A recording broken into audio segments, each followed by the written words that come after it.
Бүгдээрээ сайн уу? Шинэ хөмжлөгтэй тавтамаарал. За өнгөрсөн бичлэгээрээ би ханхуу Харри болон Меган Маркл хоёрын талаар ярьсан. За тэр бичлэгнийхаа комментуудыг ерөнхийд нь ингээд уншаад байж хаад бол хүмүүс хааны гэр бүлийн талаар маш их сонирхдог. За өөрсдөө мөн судалдаг гэдгийг нь бол анзаарсан. За миний хувьд бол энэ хоёр хүний талаар бичлэгээ хийхээс өмнө хааны гэр бүлийн талаар огтхон ч сонирхдаггүй байжгаад яг энэ хоёр хүний талаар бичлэг хийсний дараачаас бол энэ хааны гэр бүл гэдэг хүмүүсийн ард ярих юм ямар их байдгийг бол анзаарсан. За тийм учраас миний хувьд ч гэсэн маш сонирхолтой санагдаж байгаа болохоор хааны гэр бүлийн хүмүүсийн ард яг ямар асуудлууд үүсээд байдгийг, хааны гэр бүлийг тойрсон ямар сургалууд байгаад байдгийг гэдэг ч юм уу тэр талаас нь бичлэг хийгээд ингээд явал та бүгдэд ямар санагдаж байна. За тийгээд бодсны эцэст ерөнхийдөө олоо сүүлийн 14-5 жилийн хугацаанд тасралтгүй яригдж байгаа хааны гэр бүлийн бас нэгэн амьдралын хар толб гэхэд бол хийсдэхгүй ханхүү Эндрюгийн талаар өнөөдөр ярихаар энд ингээд бэлдээд сууж байна. За тэгээ сонсох хүмүүс нь сонсоод үзэх хүмүүс нь идэж ухамаа ортуулаад хэдүүлээ бичлэг рүүгээ орцгоё.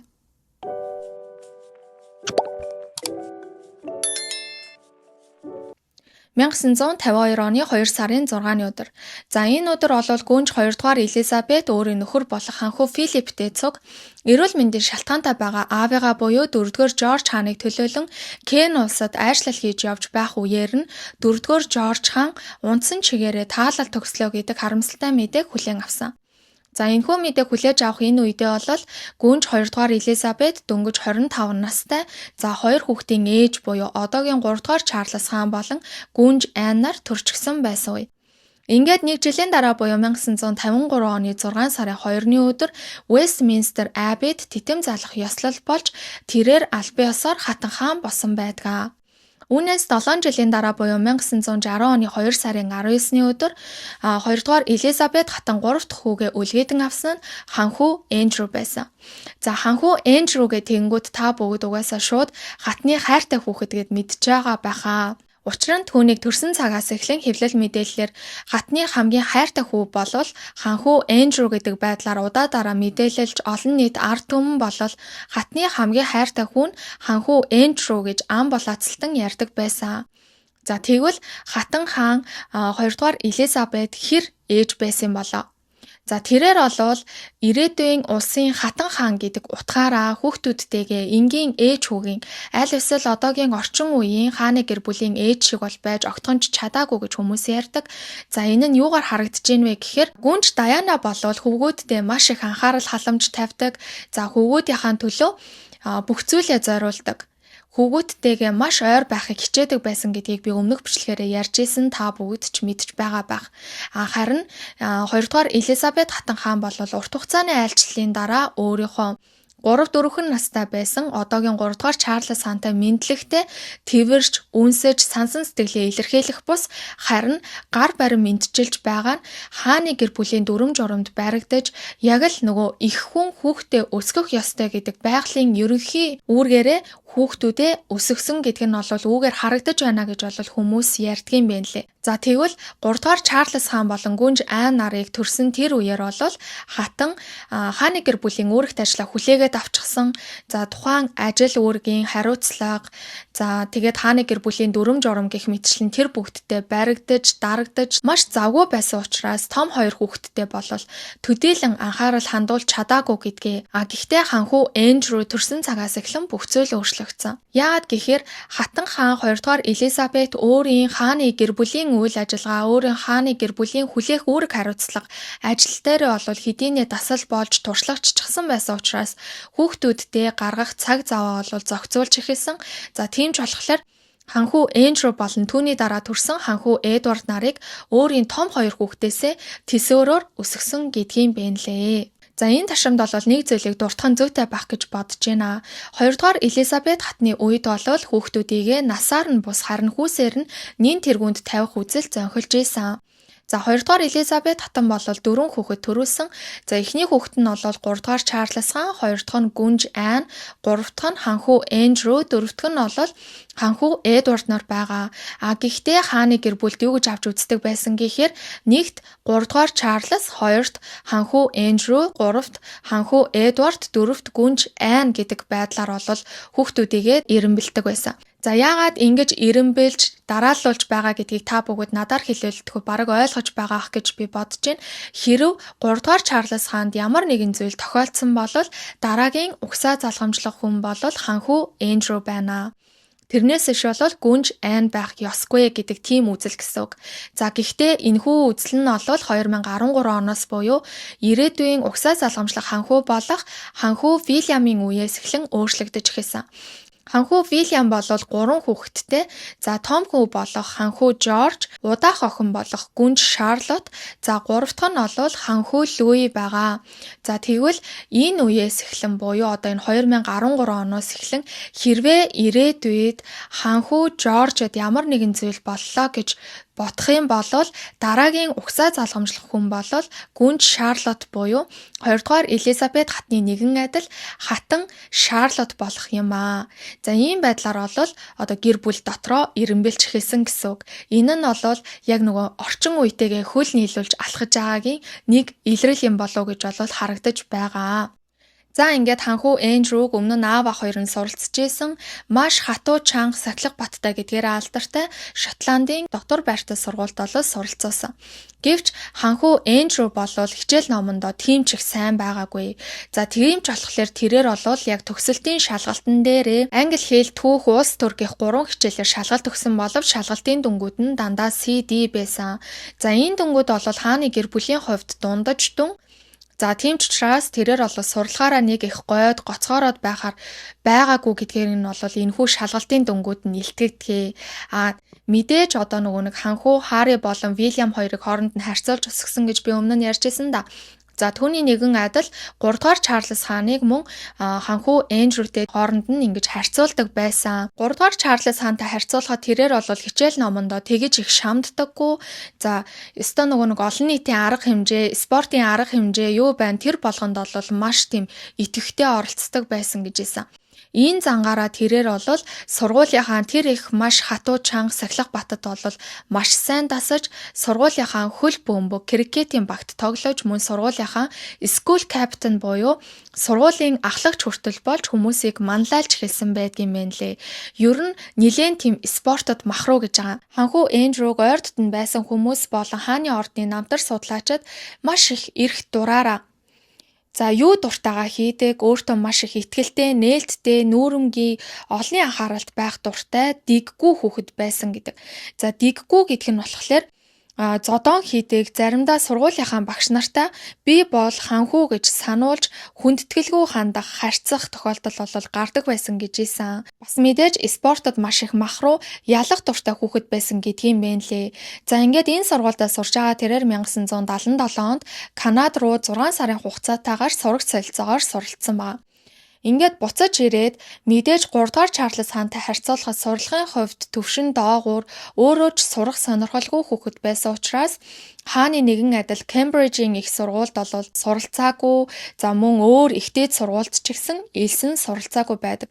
Харин түүнийхээ оронд тэрээр Британиа Royal Naval College буюу Тэнгисийн цэргийн коллежид суралцаж хааны Тэнгисийн цэргийн хүчинд бол алба хаасан.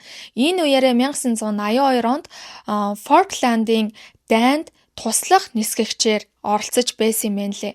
За ингэхдээ бол Аргентины пуужингуудын хөлөг онгоц руу чиглэх тэрхүү замыг нь өөрчлөн өөрлөгөө татах тэр одоо эрсдэлтэй нислэгийг хийсэн гэсэн үг. За тэгээд тэрээр бол энэ үеэрээ 18 энгийн иргэний амь насыг нь аварсан гэдгийм байна лээ. Үнэхээр яг баатрын төвшөнд бол буцаж ирсэн байдаг. Гэхдээ яг энэхүү дайнд оролцохын өмнөх нь бол Британий засгийн газраас түүнийг ямар нэгэн байдлаар арын албанд авч үлдэхээр бол хичээж исэн. Гэхдээ 2 дугаар Элизабет хатан бол ханхүү Эндрю өөрийнхөө тасагтайгаа үлднэ. Тийм учраас тэрээр дайны фронт руу явах болно гэдэг тэрхүү зөвшөөрлийг өгснөөр тэрээр дайны фронт руу явж эргэн эрэхтэй баатрын дүрээр эргэн ирж чадсан байдгийн байна лээ.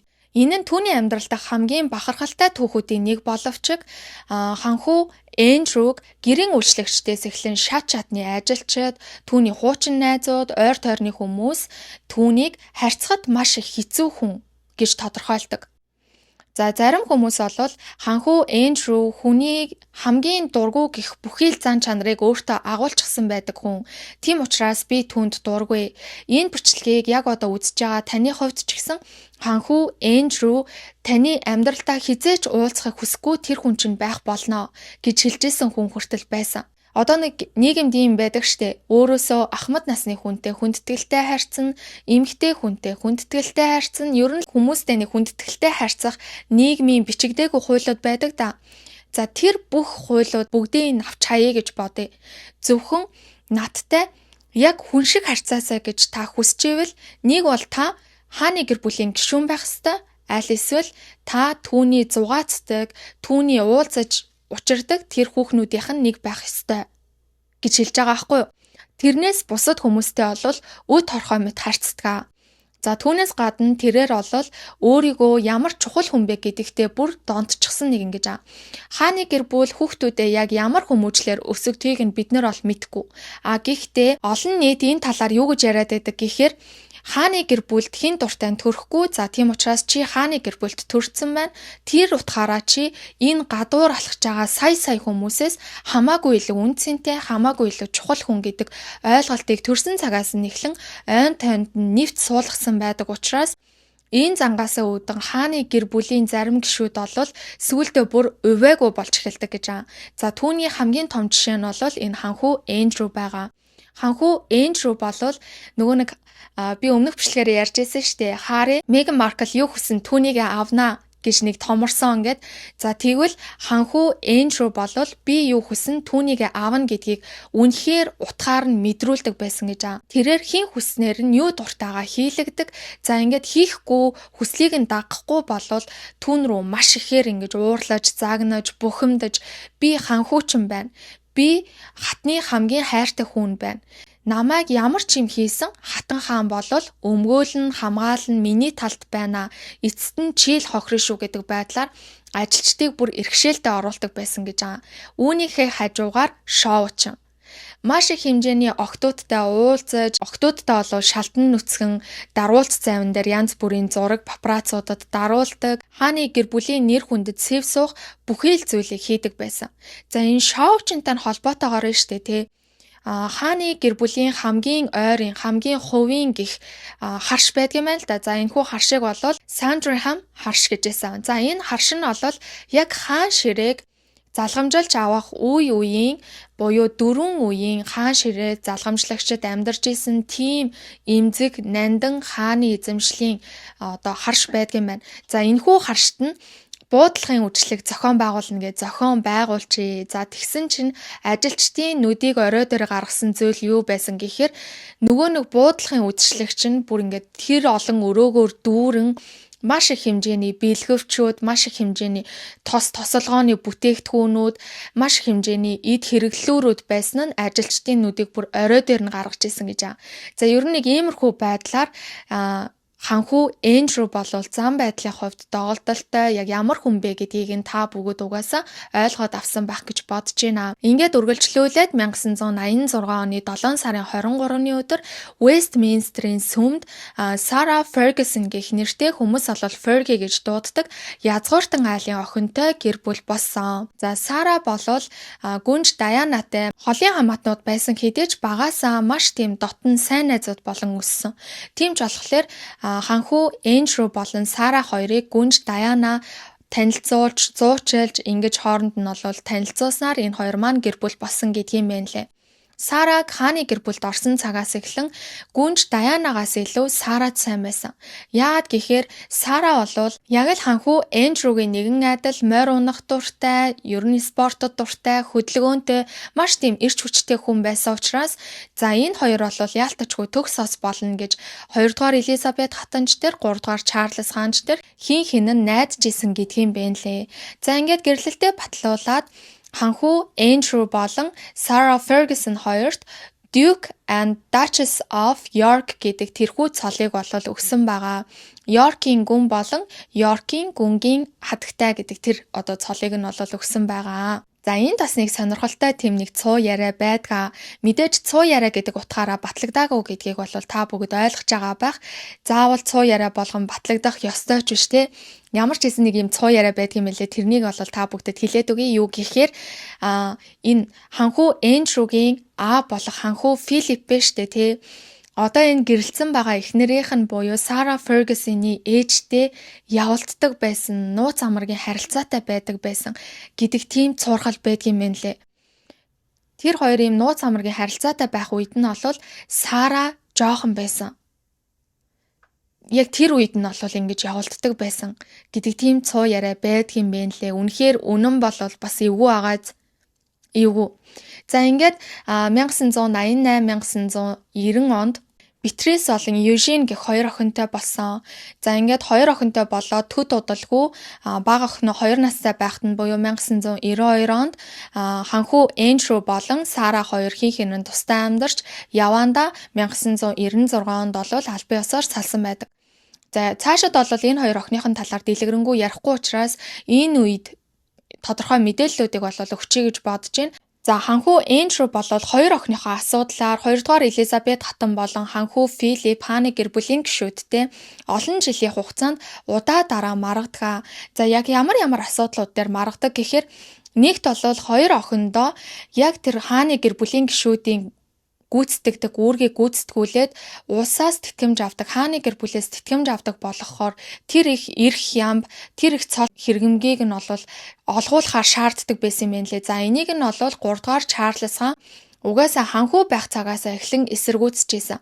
Яад гэхээр хааны гэр бүлийг цомхон байлгах тусмаа бид бол шаардлагагүй, хэрэгцээгүй зардлуудыг хянах, танах боломжтой болно гэж үздэг байсан учраас ийхүү эрс эсэргүүцэжсэн юм лээ. За түүнээс гадна тэр хоёр охиныхон суусан хүмүүст бол гүн гэдэг тэр цол хэрэгэмгийг олгохгүй. Энэ хэрэгэм гэдэг үг амар хэцүү юм аа. Дандаа ингээд нэг юм хэлэхэд амар хэцүү байгаа дахын цолыг нь бол олгохгүй гэж байгаа байхгүй юу? Яа тэгэхээр мөн л бас энэ нөгөө нэг хааны гэр бүлийн гишүүдэд цомхон байлгах үүднээс бол ингэж шийдэж олгохгүй гэдгээр бол олгоогүй юм байна лээ. Үүний дээр 2011 оноос эхлэн 2 гүн жохны харуулт хамгаалтыг ордны зүгээс цуцалсан.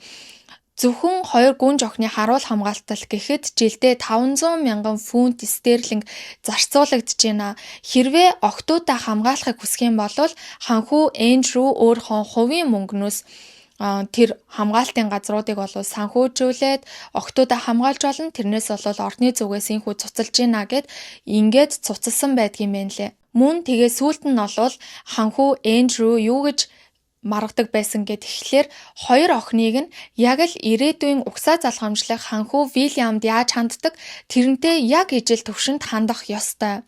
Ханхүү Вильям хідэн төгрөг яаж тэнд зарцуулж гин, ямар тэтгэмж авж гин, яаж нээж гин гэдгийг хоёр охин нь ч гэсэн яг адилхан хүртэх ёстой гэдгээр бол маргадаг байсан юм байна лээ. Гэхдээ хөндлөнгийн хүний хувьд те ингээд харсан ч гэсэн ирээдүйн угсаа залхамжлах ханхүүтэй ханхүү Эндрюгийн хизээч хаан ширээнд суухгүй хоёр охиныг ижил төвшөнд авч үзэн гэдэг бол байх боломжгүй. Энэ нь юугаар илэрч байгаа гэхээр одоо нөгөө хаан ширээ залгамжлах тийм жагсаалт гэж байгаа. За энэ жагсаалтыг бол нэгээр мэдээж ханхүү Вильям. За ханхүү Вильямын дараа бол түүний 3 хүүхэд болох Жорж, Шарлотт, за Луи. Түүний дараа ханхүү Харри тавд бичигдэж байгаа. Ханхүү Харригийн дараа бол ханхүү Харригийн нөгөө нэг Арчи гэд хүүн, за нөгөө Лилибет гэд охин нь байгаа штэ. За энэ хоёр ингээд 6 7-д бичигдээд 8-д ханхүү Эндрю бичигдэж байгаа. За тийм учраас ханхүү Эндрю хэрвээ хаан ширээнд 8-д байгаад тэгээ суулаа гэж бодъё л та зүгээр те хизээч мэдээж боломжгүй. Гэхдээ суулаа гэж бодоход 9-10-т хоёр охин нь бичигдэж байгаа байхгүй юу. За тийм болохоор энэ бол угаасаа ингээд бүтэхгүй худлаа гэд тэгээд ер нь хааны ордноос бол ижил төвшөнд хандах боломжгүй гэд маш их хэмжээнд олон жилийн хугацаанд маргадгийн байна лээ. Одоо хоёр охин нь бол юу хийж амьдардаг гэхээр Өөрсдийн карьераа хөөгөөд хааны гэр бүлээс санхүүжилгүй энгийн иргэний статустай байдаг ч альва гэр бүлийн хувийн арга хэмжээнд олол оролцдог, урьдаг хിവэрэ юм байна лээ. За Beatrice-ийн тухайд гэвэл Affinity гэх Америкийн нэгдсэн улсын технологийн компанид стратеги хариуцсан дэд ерөнхийлөгч хийдэг.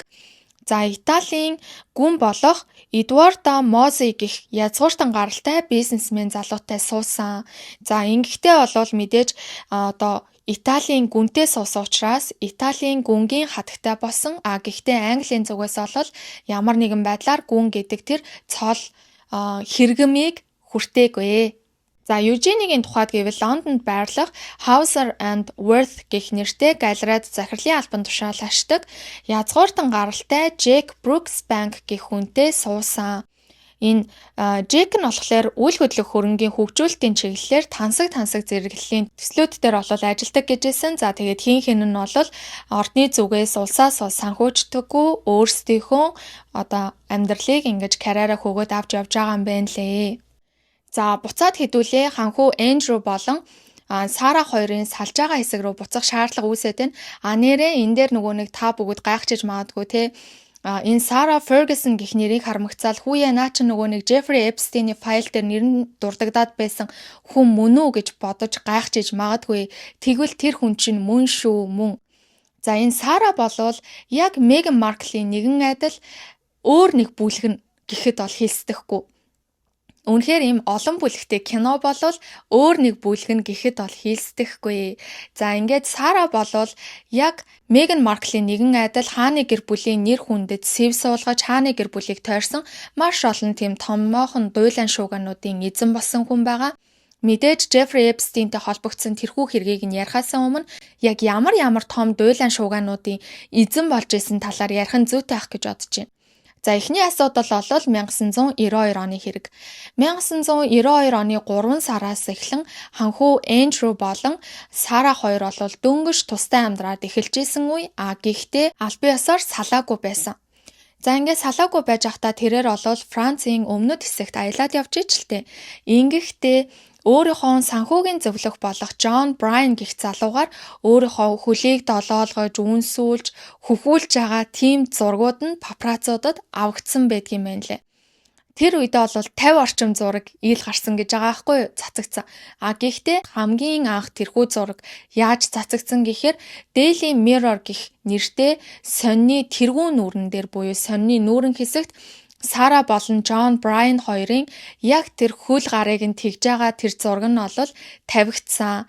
Энэ зургийг харахтаа Сара болон ханхүү Эндрю хааны гэр бүлийн гишүүд бол Балморал ордонд өглөө хамтдаа өглөөний цай уугаад сууж байх үед нь тэрхүү сониг хамгийн анх удаа харсан байдгийм байна лээ. За ингээд сониг хармагцаа бол хадам аав нь бол ханхүү Филипп гэрээс минь яг одоохон зайл гэж хэлсэн гэжсэн. Тэр цаг мөчөөс эхлэн Филипп ханхүү бол дахин Саратай 20 жилийн хугацаанд нэг ч үг дуураагүй гэжсэн. Олон нийтийн ард түмний хамгийн их эсэргүүцэл, зэвүүцэл, дургуутслыг нь хүргэжсэн зүйл нь юу байсан гэхээр 2хан настай Eugenie гэх баг охин нь биш үү? Баг гүнжин. За тэр охин нь бол тэдний урд тоглоод сууж исэн тийм зураг нь байсан гэж байгаа байхгүй юу? За тийм болохоор 2хан настай охиноо урдаа суулгачаад ааваас нь өөр хүнтэй зөвхөн энэ хөл дээр ингэж янз бүр болохоос гадна өөр юу ч хийсэн бэлээ гэд ингээд олон нийт болвол маш ихээр дургуутсаж түүнийг хааны гэр бүлээс хөөхийг болов шаардж исэн. За ингээд ер нь бол хааны гэр бүлээс тэр өдрөөс эхлэн хөөгцөн гэхэд баг хэлсдэхгүй. Тэр өдрөөс хойш Сара багаар хааны гэр бүлээс шахагдсаар 1996 онд Сара болон ханхүү Эндрю нар аль биесээр салсан байдаг. Энэ өдөр бол түүний нөгөө нэг HRH буюу цог жавхлант гэж монголоор орчуулагдчихсэн. Цог жавхлант гэх хамгийн дээд эрхэм цолыг нь бол хурааж авсан байдгаа. Ингээд тэрээр хааны гэр бүлийн гишүүн байхаа нэгэнт байсан. Гэхдээ нөгөө нэг Duchess of York буюу York-ийн гүнгийн хатагтай гэдэг цолыг нь бол хурааж аваагүй гэжсэн. Түүнийг нь мөн хурааж аваач. Тэр цолыг нь мөн хасаач гэж ард иргэж гисэн маш ихээр эсэргүүцэжсэн. За тэгээд ер нь бол тэр цол нь байхгүй болцсон байхад түүнээс хойш гисэн тэр цолоо ашиглалаа энэ төргээд одоо хүртэл нөгөө Meghan Markle дээр юу гэж ярьдаг?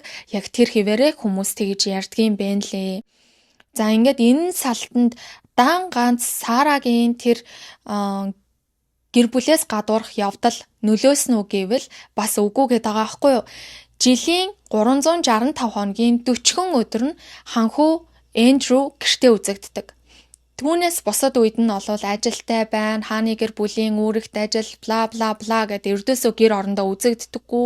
Түүнээс гадна нэг мэдээж тэр чин гэр бүл болцсон ч гэсэн маш их хэмжээний огтуудтай уулзаж гадуур дотор янз бүрийн асуудал үүсгдэг. Тэр нь бол хിവэрэ байсан учраас энэ асуудал мөн энэхүү салалтанд нөлөөсөн гэдгээ. Тэгээд энэ жилиг бол 2 дугаар Элизабет хатан аимшигт жил гэж нэрийддэг байсан юм байна лээ. Нэрээ энэ Сара салхтаа мэдээж тохиролцооны мөнгө авч байгаа штэ. За тэр нь бол 2 сая фунт стерлинг авч салсан гэдэг тийм мэдээллүүд бас яваад байлээ. За үүний дараа бол 2008 оны хэрэг байгаа. Тэрээр 2008 онд Туркийн хүүхдийн асрамжийн газрын яг байр байдлыг нь нууцаар бичсэн тийм баримтат кинонд бол ярилцлага өгч ярьсан байгаа байхгүй юу. За тэргээрээ болохоор Туркийн засгийн газраас улсын нэр хүндийг гутаанд оромжилсан, хувийн нууцад халтсан гэдгээр шүүхэд хүртэл дуудагдсан юм байна лээ.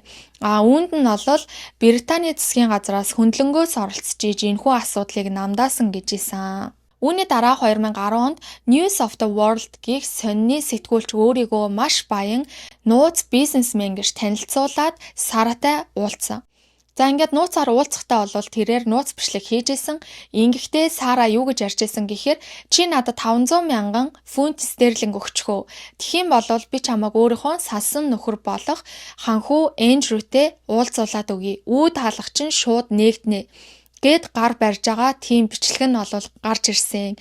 Энийг нь хараад бас л ордны зүгээс бол маш ихээр бухимдажсэн. Арт түмэн ч гэсэн маш ихээр бухимдаж Сара арт түмний нүдэн дээр дахин нэг удаа нэр хүндээ шороотой хутгаж шившигтэй байдалд орсон.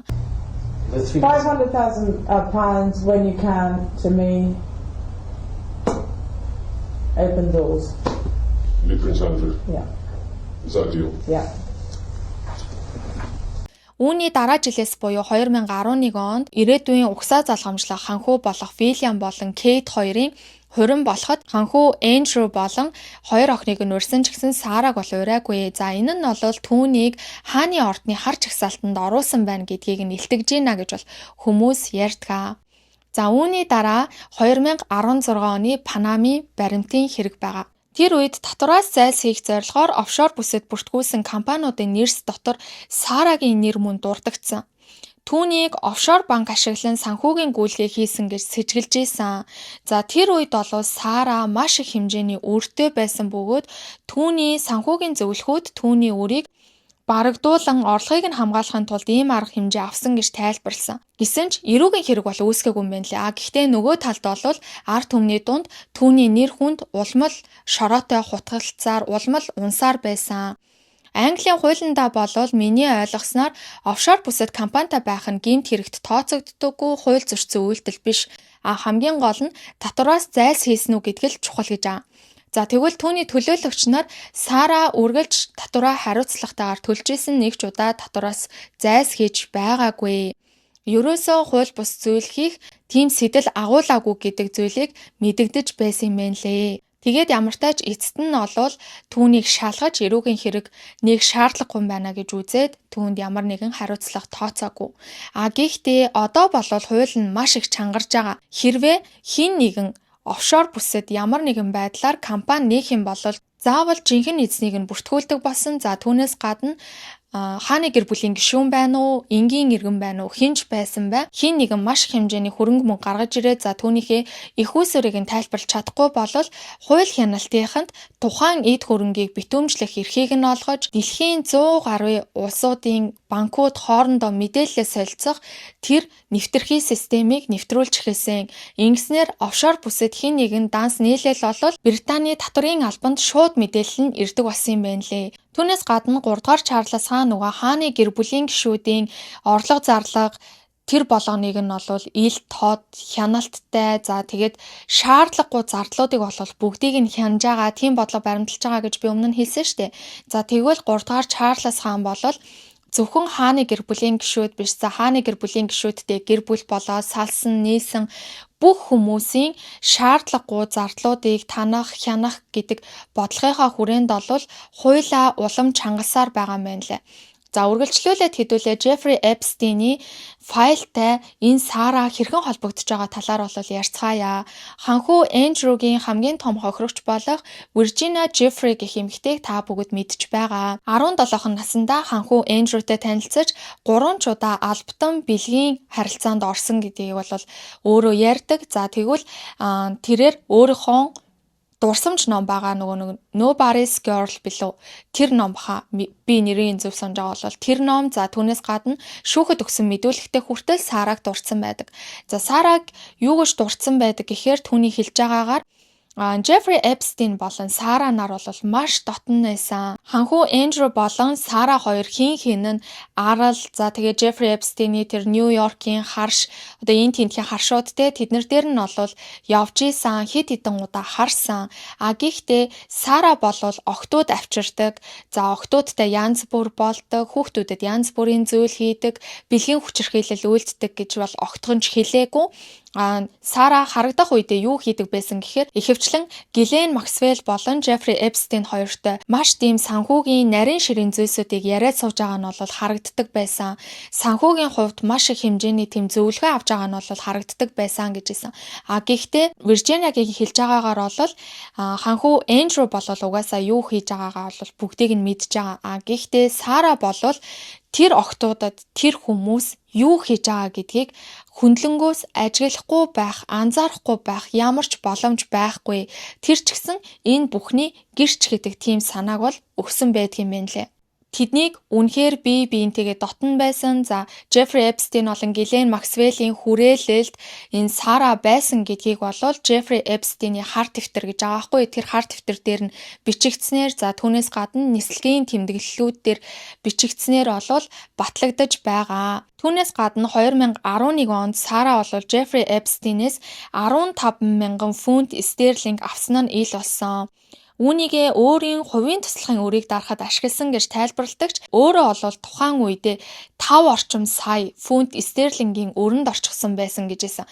Тэгэхээр энэ нь бол худлаа гэж хүмүүс үздэг юм байна лээ. Энэ явдалтай мөн л тэрээр уучлалт гуйж исэн. За Jeffrey Epstein-ийн зүгээс энэ нөхөрлөлийгөө болохоор юу гэж харуулахыг зорддог байсан, юу гэж ашигладаг байсан гэхлээр Jeffrey Epstein Сараг ашиглан дээдсүүдийн хүрээлэлд орох тэрхүү үе таалгаа нээдэг. За түүнээс гадна гүнгийн хатагтай байхад тэнд ямар муу юм болов гэж бодогдох хэмжээний гүнгийн хатагтай тэнд байгаа юм чинь бүхэл юм хууль ёсны л дагуу байгаа гэж энгийн хүнд бодогдох хэмжээний тэрхүү одоо юугмэр чимдээ хүний нэг юм сохроор итгэх итгэлийг бүрдүүлдэг байсан гэх юм уу? Хинч байсан гэсэн. Хохирогч охтууд байсан ч гэсэн, элит хүмүүс байсан ч гэсэн тэнд гүнгийн хатагтай байна. Тэгэхээр ямар нэгэн хууль бус юм болохгүй, ямар нэгэн аимшигтай юм болохгүй гэдэг тэр итгэлийг нь олж авчирсныхаа дараа тэр бүх зүйлийг одоо хамсаатан болчихж байгаа штэ.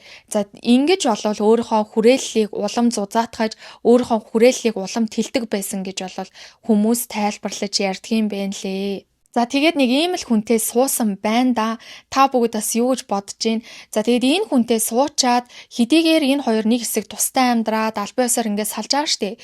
Гэсэн ч 1900 тэр 90 хэдэн оноос хойш болвол одоо хүртэл хамт амьдардаг. Одоо хүртэл ханхүү Andrew болон Сара нар Royal Lodge гэх хааны гэр бүлийн эзэмшлийн тэрхүү том 30 өрөөтэй том харшид нь амьдардаг гэж байгаа. Сонирн багаз. Сонирн биш үү? За түүнээс гадна хэдийгээр одоо Филипп ханхүү түүнийг үзэн ядаад өхөн үхтлээ түүнтэй нэг ч үг дуураагүй. За түүнийг бол хааны гэр бүлээс ингэж хөөсөн ч гэсэн 2 дугаар Элизабет хатан бол өөрийнхөө амьдралын сүүлийн хэдэн жилүүдэд бол түүнийг уучлж хааны гэр бүлд буцаад авчрах болсон. За энэ нь бол хааны гэр бүлээс хөөгдчүүд буцаад хааны гэр бүлд орж ирсэн цөөхөн хүмүүсийн нэг бол яалтчгүй Сара байсан гэдгийг бэ нэлээ. За яагаад 2 дугаар Элизабет хатан түүнийг уучлах болсон бэ гэдэг дээр хит хитэн гаргалгаа гаргаж ирж ярьж илээ. За тухайлх юм бол нэгт ханхүү Andrew болон Сара хоёрын бие биендээ үнэнч байгаа байдал. Хэдийгээр салцсан ч гэсэн охтуудаа хамтдаа эвтэй найртай өсөж байгаа нь бол 2 дугаар Элизабет хатны нөгөө тогтвортой байх, үнэнч байх гэдэг өөрийнх нь тэр үзэл баримтлалт нь бол таарч исэн учраас энэ олон жилийн хугацаанд бие биентэйгээ дотн байгаа энэ зүйлийг нь бол үнэлж исэн. За түүнээс гадна Jeffrey Epstein-ийн файлууд ил гараад за хүн болгон ханхүү Andrew-гээс нүрэ буруулж хахад Сара л түүний хажууд байсан. За түүний дээр Сара болвол морь унах дуртай. За тэгээд ийм ер нь нэг тийм жоохон хөдөлгөөнтэй гэж би өмнө нь хэлжсэн шүү дээ. За тийм болохоор 2 дугаар Элизабет хатантай бэрэн байх үедээ ч тэр маш их хэмжээгээр тэгэж морь унж, нохоог нь салхилуулж, за сүүлийн хэдэн жилүүдэд ч гэсэн 2 дугаар Элизабет хатанд яг л өөрийнхөө төрсөн ээж мэтээр хайрлаж тэгэж их халамжилдаг байсан учраас 2 дугаар Элизабет хатан өөрийнхөө сүүлийн хэдэн жилүүдэд бол түүнийг уучлж түүнтэй ойр дотн байх болсон. За тийм ч болохоор тэрээр өөрийнхөө хайртай Коргийн нохоонуудаа хүртэл Сарад өвлөөлөн үлдээж одоо түүнийг нь Сара тижээдэг юм байна лээ. За тэгээд 3 дугаар Чарльз хаан бол өөрийнх нь үеэлийн ээж нь гэдэг утгаараа түүнийг альва хааны гэр бүлийн үйл ажиллагаанд бол одоо урьдаг болсон гэж ийсэн. За үргэлжлүүлээд хэдүүлээ ханхүү Andrew болон Jeffrey Epstein, Ghislaine Maxwell нарын харилцааг ярьцгаая. Jeffrey Epstein-ээс бүр өмнө ханхүү Andrew болон Ghislaine Maxwell хоёр бол маш дотн сайн найзууд байсан гэдгийг юм байна лээ. За хэрвээ та бүгд миний Jeffrey Epstein-ийг тайлбарласан энэ бичлэгийг үзээгүй байгаа бол би Ghislaine Maxwell-ийн талаар цухас дурдах нь бол зүйтэй ах гэж бодож байна. За Ghislaine Maxwell бол Robert Maxwell-ийн охин. За Роберт Максвелл бол Британий хэвлэлийн магнат байсан хүн. Британий хэвлэлийг бацдаг байсан хүн гэд ойлгоцоход бараг хэлсдэхгүй.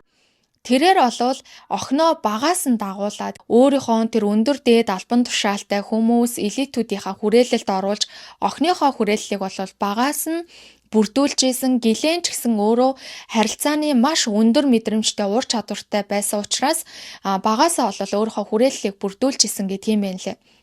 За тэгвэл Ghislaine яг тэр аавынхаа хүрээллээр дамжуулан магадгүй ханхүү Andrew-тэй танилцсан байж болох юм. За ямар ч байсан ханхүү Andrew, Ghislaine хоёр хэр дотн байсан гэдгийг би нэг жишээ аваад та бүгдтэй тайлбарлаж өгье л доо. Ghislaine хааны ордон дотор зугаалах дуртай байсан. За тийм болохоор хааны ордны шалган нэвтрүүлэхтэр зогсолгүйгээр гараа даллаад шууд давхиад ордог байсан гэхэд та бүгд итгэх үү? Тийм хэмжээний дотн. Зөвхөн хааны ордонд дуртай гэдэг шалтгаанаар орж ийн гэд боддоо. Энгийн хүмүүс бол хааны эзэмшлийн талбайд хөл тавих нь битгий хэл өнгийж харж болохгүй штэ. Тэр чинь маш өндөр хараа хяналттай байгаа газар.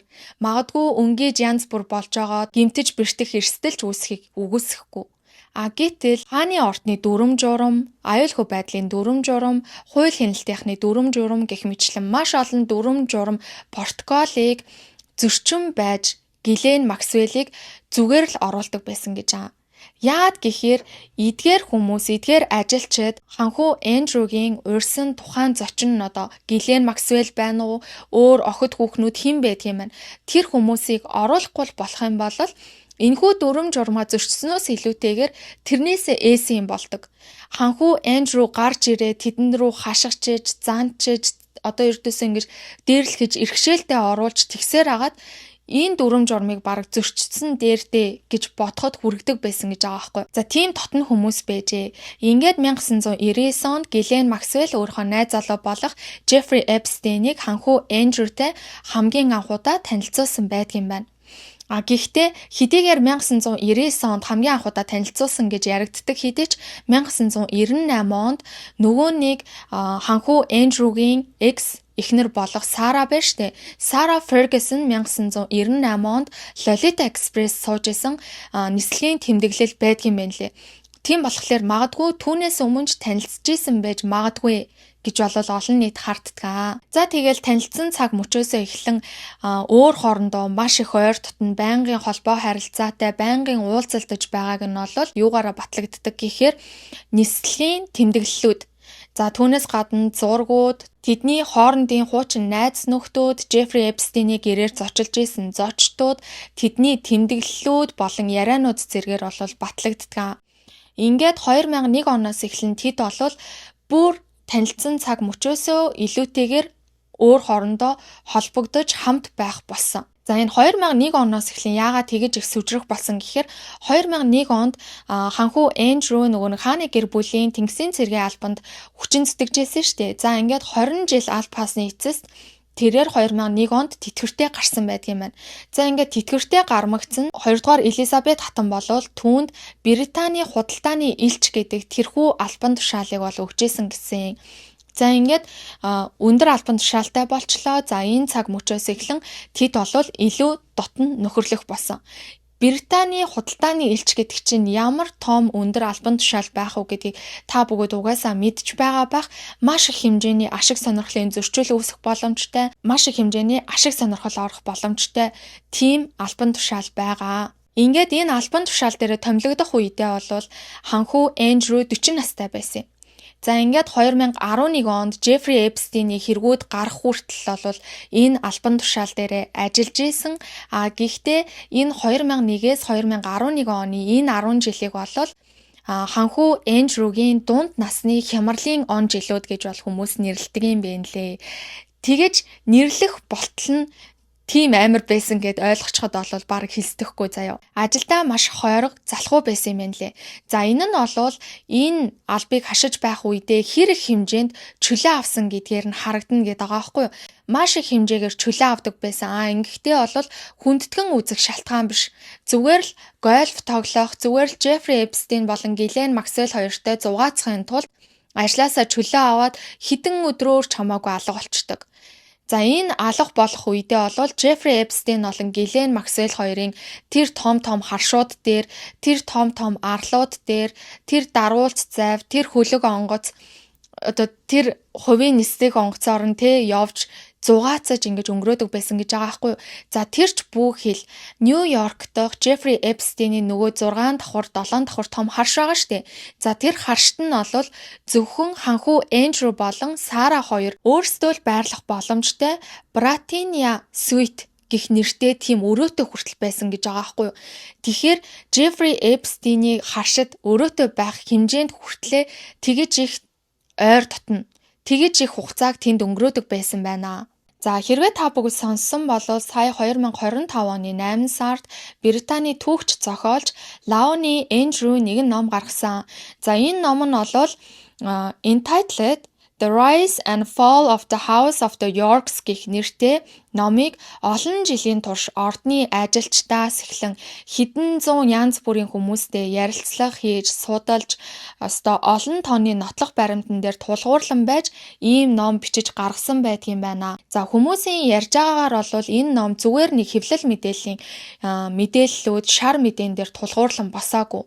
Маш олон хүмүүсийн туршлага, маш олон хүмүүсийн өөрсдийнх нь мэдэрсэн мэдрэмж, ярилцлага, за тэгээд өөрийнх нь олон жилийн хөдөлмөр дээр үндэслэгдэн жинхэнэ факт, за жинхэнэ хамгийн дөхөж очих мэдээллүүдээр үндэслэгдэн гарсан ийм ном гэж бол хүмүүс ярьж илээ. Тэгэхээр бас нэлээд баттай их сурулж болохоор ном болсон юм шиг байна лээ. Энэхүү номод нэрнээсээ ахуулаад л утга учиртай гэж байгаа байхгүй юу? Entitled буюу давуу эрхийн сэтгэлгээ. Өөрөө бүх зүйлийг авах ёстой, авах эрхтэй гэж итгэсэн бие тоосон утгыг илэрхийлж байгаа нь зохиолч Эндрюгийн бага наснасаа авсан хит их давуу эрх нь түүнийг бодит байдлаас хэрхэн тасалсан энэхүү үгээрээ илтгэж гинэ гэж олон нийт үзэж байгаа. За өмнө нь бол би хэлжсэн 2 дугаар Элизабет хатны хамгийн хайртай хүн бол ханхүү Эндрю гэд. За тэгвэл зохиолч ч гэсэн мөн үүнийг нь дуурсаад 2 дугаар Элизабет хатан ханхүү Эндрюг ямар нэгэн алдаа гаргах болгонд залуу хүний тохиолдлын алдаа гэдэг байдлаар үргэлж өмгөөлж хаацаалдаг байсан юм байна лээ. Гэхдээ 3 дугаар Чарльз хаан, гүнж Айн хоёрт бол огтхонч тэгэж хандж байгаагүй. Харин ч бүр эсэргээрээ бүр илүү хатуу чанга ханддаг байсан гэж хэлсэн. За энийг нь бол зохиолч өөрийнхөө үзэл бодлоор юу гэж гаргаж ирж тайлбарлаж байна гэхээр 2 дугаар Элизабет хатан нөхцөлгүйгээр хүүхдээ ингэж хайрладаг байсан тэр их хайр нь буруугаар эргээд за би юу ч хийсэн байсан хатан ээж намайг өмөөрөөд хатан ээж намайг авраад гараа авчнаа гэдэг ойлголтыг ханхүү Эндрюд маш сайн суулгаж өгсөн. Тийм ч учраас ханхүү Эндрю болол хожим нь шүүмжлэлт сохор хин нэгнээс зөвлөгөө авдаггүй нэгэн болсон гэж зохиолч маань өөрөө тайлбарлаж бичсэн байдаг юм байна лээ. За мөн Джеффри Эпстейн болон ханхүү Эндрю хоёрын тэрхүү нөхөрлөл гэхэд хэцүү харилцааг мөн зохиолч арай өөр өнцгөөс тайлбарсан. За хүмүүс олвол ханхүү Эндрю багасаа л нэг тийм зам байдлын доголдолтой ийм байсан болохоор буруу замаар будаад тэгээд буруу хүмүүстэй нийлээд ийм асуудалд орчлоо гэж харж иж болох ч гэсэн зохиолчийн зүгээс юу гэж үзэж байгаа гэхээр энэ бол нөхөрлөл биш ээ. Ашиг сонирхол нэг хүмүүсийн нэгдэл юм а гэж болол тайлбарлаж байгаа. Та бүгд хааны гэр бүлийн гишүүн мөнгөөр дутдаг гэж нэг удаа бодож үзчихсэн үү? Би бол хизээж бодож үзэж байгаагүй. Гэхдээ тийм явдал ханхүү Эндрюд болсон юм шиг байна. За ханхүү Эндрю болвол 2 дугаар Элизабет хатны хамгийн хайртай хүү, хамгийн хэрэглүүлж өсгсөн хүү гэдэг утгаараа угаасаа түүний хэрэглээ бол хитрхи тансаг байдаг байсан гэж аа. За тухайлах юм бол тэрээр машинаар 1-2 цаг яваад ирэх газарт хүртэл хувийн онгоцоор явдаг. Гольфо тоглохдоо хувийн онгоцоор явдаг. Ер нь хаашаа ч явах байсан хувийн онгоцоор явдаг. За энэ Британий худалдааны элчээр ажиллаж байх үед нь бол засгийн газраас нь гадаад хэргийн яамнаас нь яг нэг арилжааны нислэг гэж байгаа штэ. Яг л одоо нөгөө нэгдүгээр зэрэглэлээр нь нисэл бизнес класснаас яг ингээ бусдад цуг нисэх тэр арилжааны нисхийг болоо санал болгодог байсан. Гэхдээ Эндрю болол хизээж түүнийг нь зөвшөөрдөггүй. Бүр ингээ заавал хувийн чартер онгоцоор нисэн гэж шаарддаг байсан. Иннээс нь болоод гадаад хэргийн яамныхын төсөвт нь бол асар их хэмжээний дарамт болдог байсан гэж хэлсэн. За ингээд түүнийг Air Miles Andy гэж хүртэл хочиж дууддаг байсан юм байна лээ. Ойрхон газар байсан ч гэсэн хувийн онгоцоор явж тансгалдаг байсан учраас. За түүнээс гадна түүний тансаглалыг өөр бас юугаар илэрхийлдэг гэхээр тэрээр 2014 онд Швейцарын Verbi хэмээх маш үнэтэй цанын баазад 18 сая фунт стерлингийн тансаг зэрэглэлийн байшин худалдаж авсан. Жилдээ 250 мянган фунт стерлингийн тэтгэмж авдаг хүн яаж 18 сая фунт стерлингийн тийм тансаг зэрэглэлийн үнэтэй байшин худалдаж авсан бэ гэдэг дээр хүмүүс маш их анзаарч эхэлсэн. За ингээд явандаа тухайн байшингийнхаа үлдэгдэл мөнгийг нь төлж чадаагүй учраас эцэстээ шүүхэд дуудагдаж тухайн байшингаа бол зархаас өөр аргагүй байдалд орсон байдгийм байна лээ. За түүнээс гадна түүний үнэтэй цаг, үнэтэй машинууд, гольфийн цуглуулгууд гэж байгаа. Тэрээр 110 мянган долларын үнэтэй алтан цагнуудын цуглуулгатай. За түүнээс гадна янз бүрийн спортын болон тансаг зэрэглэлийн машинуудад маш их сонирхолтой байсан юм байна, дуртай байсан юм байна. Тиймээс түүний цуглуулгад байгаа машинууд болох Bentley, Range Rover-ууд нь болол тусгай захиалгын тоноглолттой тийм машинууд байдгийн байна. За түүнээс гадна гольф гэж байгаа. За энэ гольф дээр бол зөвхөн тэр гольфийн цохиур, зөвхөн тэр гольфийн хэрэгсэл гэхээсээ илүү дэлхийн өнцөг болон бүрт хаана л хамгийн үнэтэй гольфийн клуб байна. Тухайн клубуд бүртгүүлээд за тэгээд ойр орхон болол тухайн клуб рүүгээ явж гольф тоглох тийм сонирхолтой байсан. Энэ үедээ тэрээр Британий худалдааны элчээрээ ажиллаж байгаа штэ. Гэсэн ч хувийн онгоцоороо бол маш олон удаа гадагшаа явж гольф тоглож эдгээр одоо үнэтэй клубүүдээ хийсч ингэж явдаг байжээ. За мөн одоо өөрийнхөө амьдарч байгаа Royal Lodge гэдэг тийм харш байгаа хгүй. За энэ харш нь бол 30 өрөөтэй тийм том харш гэж байгаа. За энэ том харштай бол сараатай хоёулаа амьдарч байгаа. За ингэхдээ 7.5 сая фунт стерлингийн хамгийн сүүлийн үеийн тоног төхөөрөмжүүд, хамгийн сүүлийн үеийн харуул хамгаалалттай системүүдийг суйрлуулж маш тийм том засварыг хийсэн байгаамаа. За гэхдээ энэ Royal Lodge-ийн талаар бол би дараа нь сүүлд нь ярина. За энэ дээр бас нэлээд асуудал үүсэж байгаа. За мөн массаж гэж байгаа. За энэ массажийг бол би баг массаж гэдэг ингээд сонсголоо шүү. Jeffrey Epstein надад бодогддаг заяа. Ер нь массажинд амар дуртай. Массажийг маш ихээр хийлэгдэг, нислэг болгоныхоо дараа массаж хийлэгдэг. За ингээд массаж хийх гээд орж ирж байгаа хүн нь жоохон яг юм бакирхуу. За тийм нэг уян найлархай эмгтэй хүн биш тийм үү? Нэг тийм жоохон тийм иршүүд. За тэгээ царай тусан жоохон царай муутай байсан ч юм уу яасан чинь тийм массажист орж ирээд массаж хийхлээр баахан хашгирчиж массажаа хийлгчээд за тэгээд одоо надад арай хөөрхнийг оруулаад ирээ одоо чи болно гэд ингээ гаргадаг байсан гэж байгаа. Тэгэхээр дан ганц массаж биш бас өөр зүйл одоо өлөв долив хийдэг байсан байна. За тэгээд түүнээс гадна Royal Lodge гэд байгаа штэ энэ 30 өрөөтэй. За энэ 30 өрөөтэй энэхүү том харштай 2 дугаар Элизабет хатнаар 36 мянган фунт стерлинг төлөөлөн барин байж энэтхэгээс массажистуудыг авчирч өөртөө массаж хийлгүүлдэг байсан. Тийм хэмжээнд массажинд бол бүр ингээд маш их донтчихсан хүн байсан гэж хүмүүс ярьдгийн байна лээ. За түүнээс гадна та бүгд бол би өмнө нь хэлсний дагуу мэдж байгаа Саратай хэдийгээр сасан ч гэсэн одоо хүртэл хамт амьдардаг, саснасаа хойш ч гэсэн байнга л хамт байсан гэж аа. За тэгвэл Сара бол 5 сая орчим фунт стерлингийн өртөө байсан гэд би өмнө нь хэлсэндээ. Тэгвэл тэрхүү өрийг нь бол Эндрю хамт даралцдаг байсан. Янз бүрийн бизнес хийж, янз бүрийн хувийн ашиг сонирхол үүсгэж тэр өрүүдийг нь даралцдаг. За тэгээ Жеффри Эпстейнээс Сара 15,000 фунт стерлинг буюу $24,000 орчим тийм мөнгийг авсан. За энэ нь бол хааны гэр бүлийн гишүүнийг хамгийн анх удаа гэмт хэрэгтний барьцаанд оруулсан явдал болсон гэдэг юм байна лээ. Хэдийгээр энэ нь их мөнгө биш ч гэсэн Сара болвол яванда Жеффри Эпстейнийг өөрийнхөө нууц санхүүгийн зөвлөхөөр болгоод яванда Жеффри Эпстейн Сарагийн нууц хөрөнгө оруулагч болж түүнээс энэ байтугай маш их хэмжээний мөнгө авсан гэж болвол яригадаад байсан. За нэг иймэрхүү асуудлууд мөн үүссэн гэж аамаа. За ингээд энэ бүх тансаглал, энэ бүх зүйлүүдийн ард мэдээж хааны ордноос, хааны гэр бүлээс түүнийг шүүмжилж, түүнийг инхээ бойл гэж болвол удаа дараа шаардж байгаа нь бол тодорхой байхаа. Гэхдээ яванда Эндрю Жеффри Эпстейнтэй найзсан цагаас эхлэн үнтэй онгоцнууд дээр, үнтэй даруулц зайв, арал харшуудад маш үнэтэй ориглондаар суугаад, маш үнэтэй хоолыг хэрэглээд, за түүнээс гадна Жеффри Эпстейний олж ирсэн тэр охтуудтай янз бүр болоод ингээд байж ах нь түүнд илүү таалагдах болсон. Ингэснээр тэрээр усаас авдаг 250,000 фунт стерлингийн тэр тэтгэмжин түүнд хангалтгүй санагдаж мөнгөний өлсгөлөнд орсон гэж байгаа. Энэгээрээ олвол Жеффри Эпстейн багаар түүнийг мөнгөний өлсгөлөнд оруулж исэн гэж болвол зохиолч маань тайлбарлаж бичсэн байсан. За яагаад мөнгөний өлсгөлөн гэж юм вэ гэхээр Жеффри Эпстейн болон Гиллен Максвелл хоёр тэднэр дээр ирэх хувийн онгоцынхаа зардлаас нь ихсвэл бүх зардлуудыг Жеффри Эпстейн болон Гиллен Максвелл хоёр төлдөг байсан.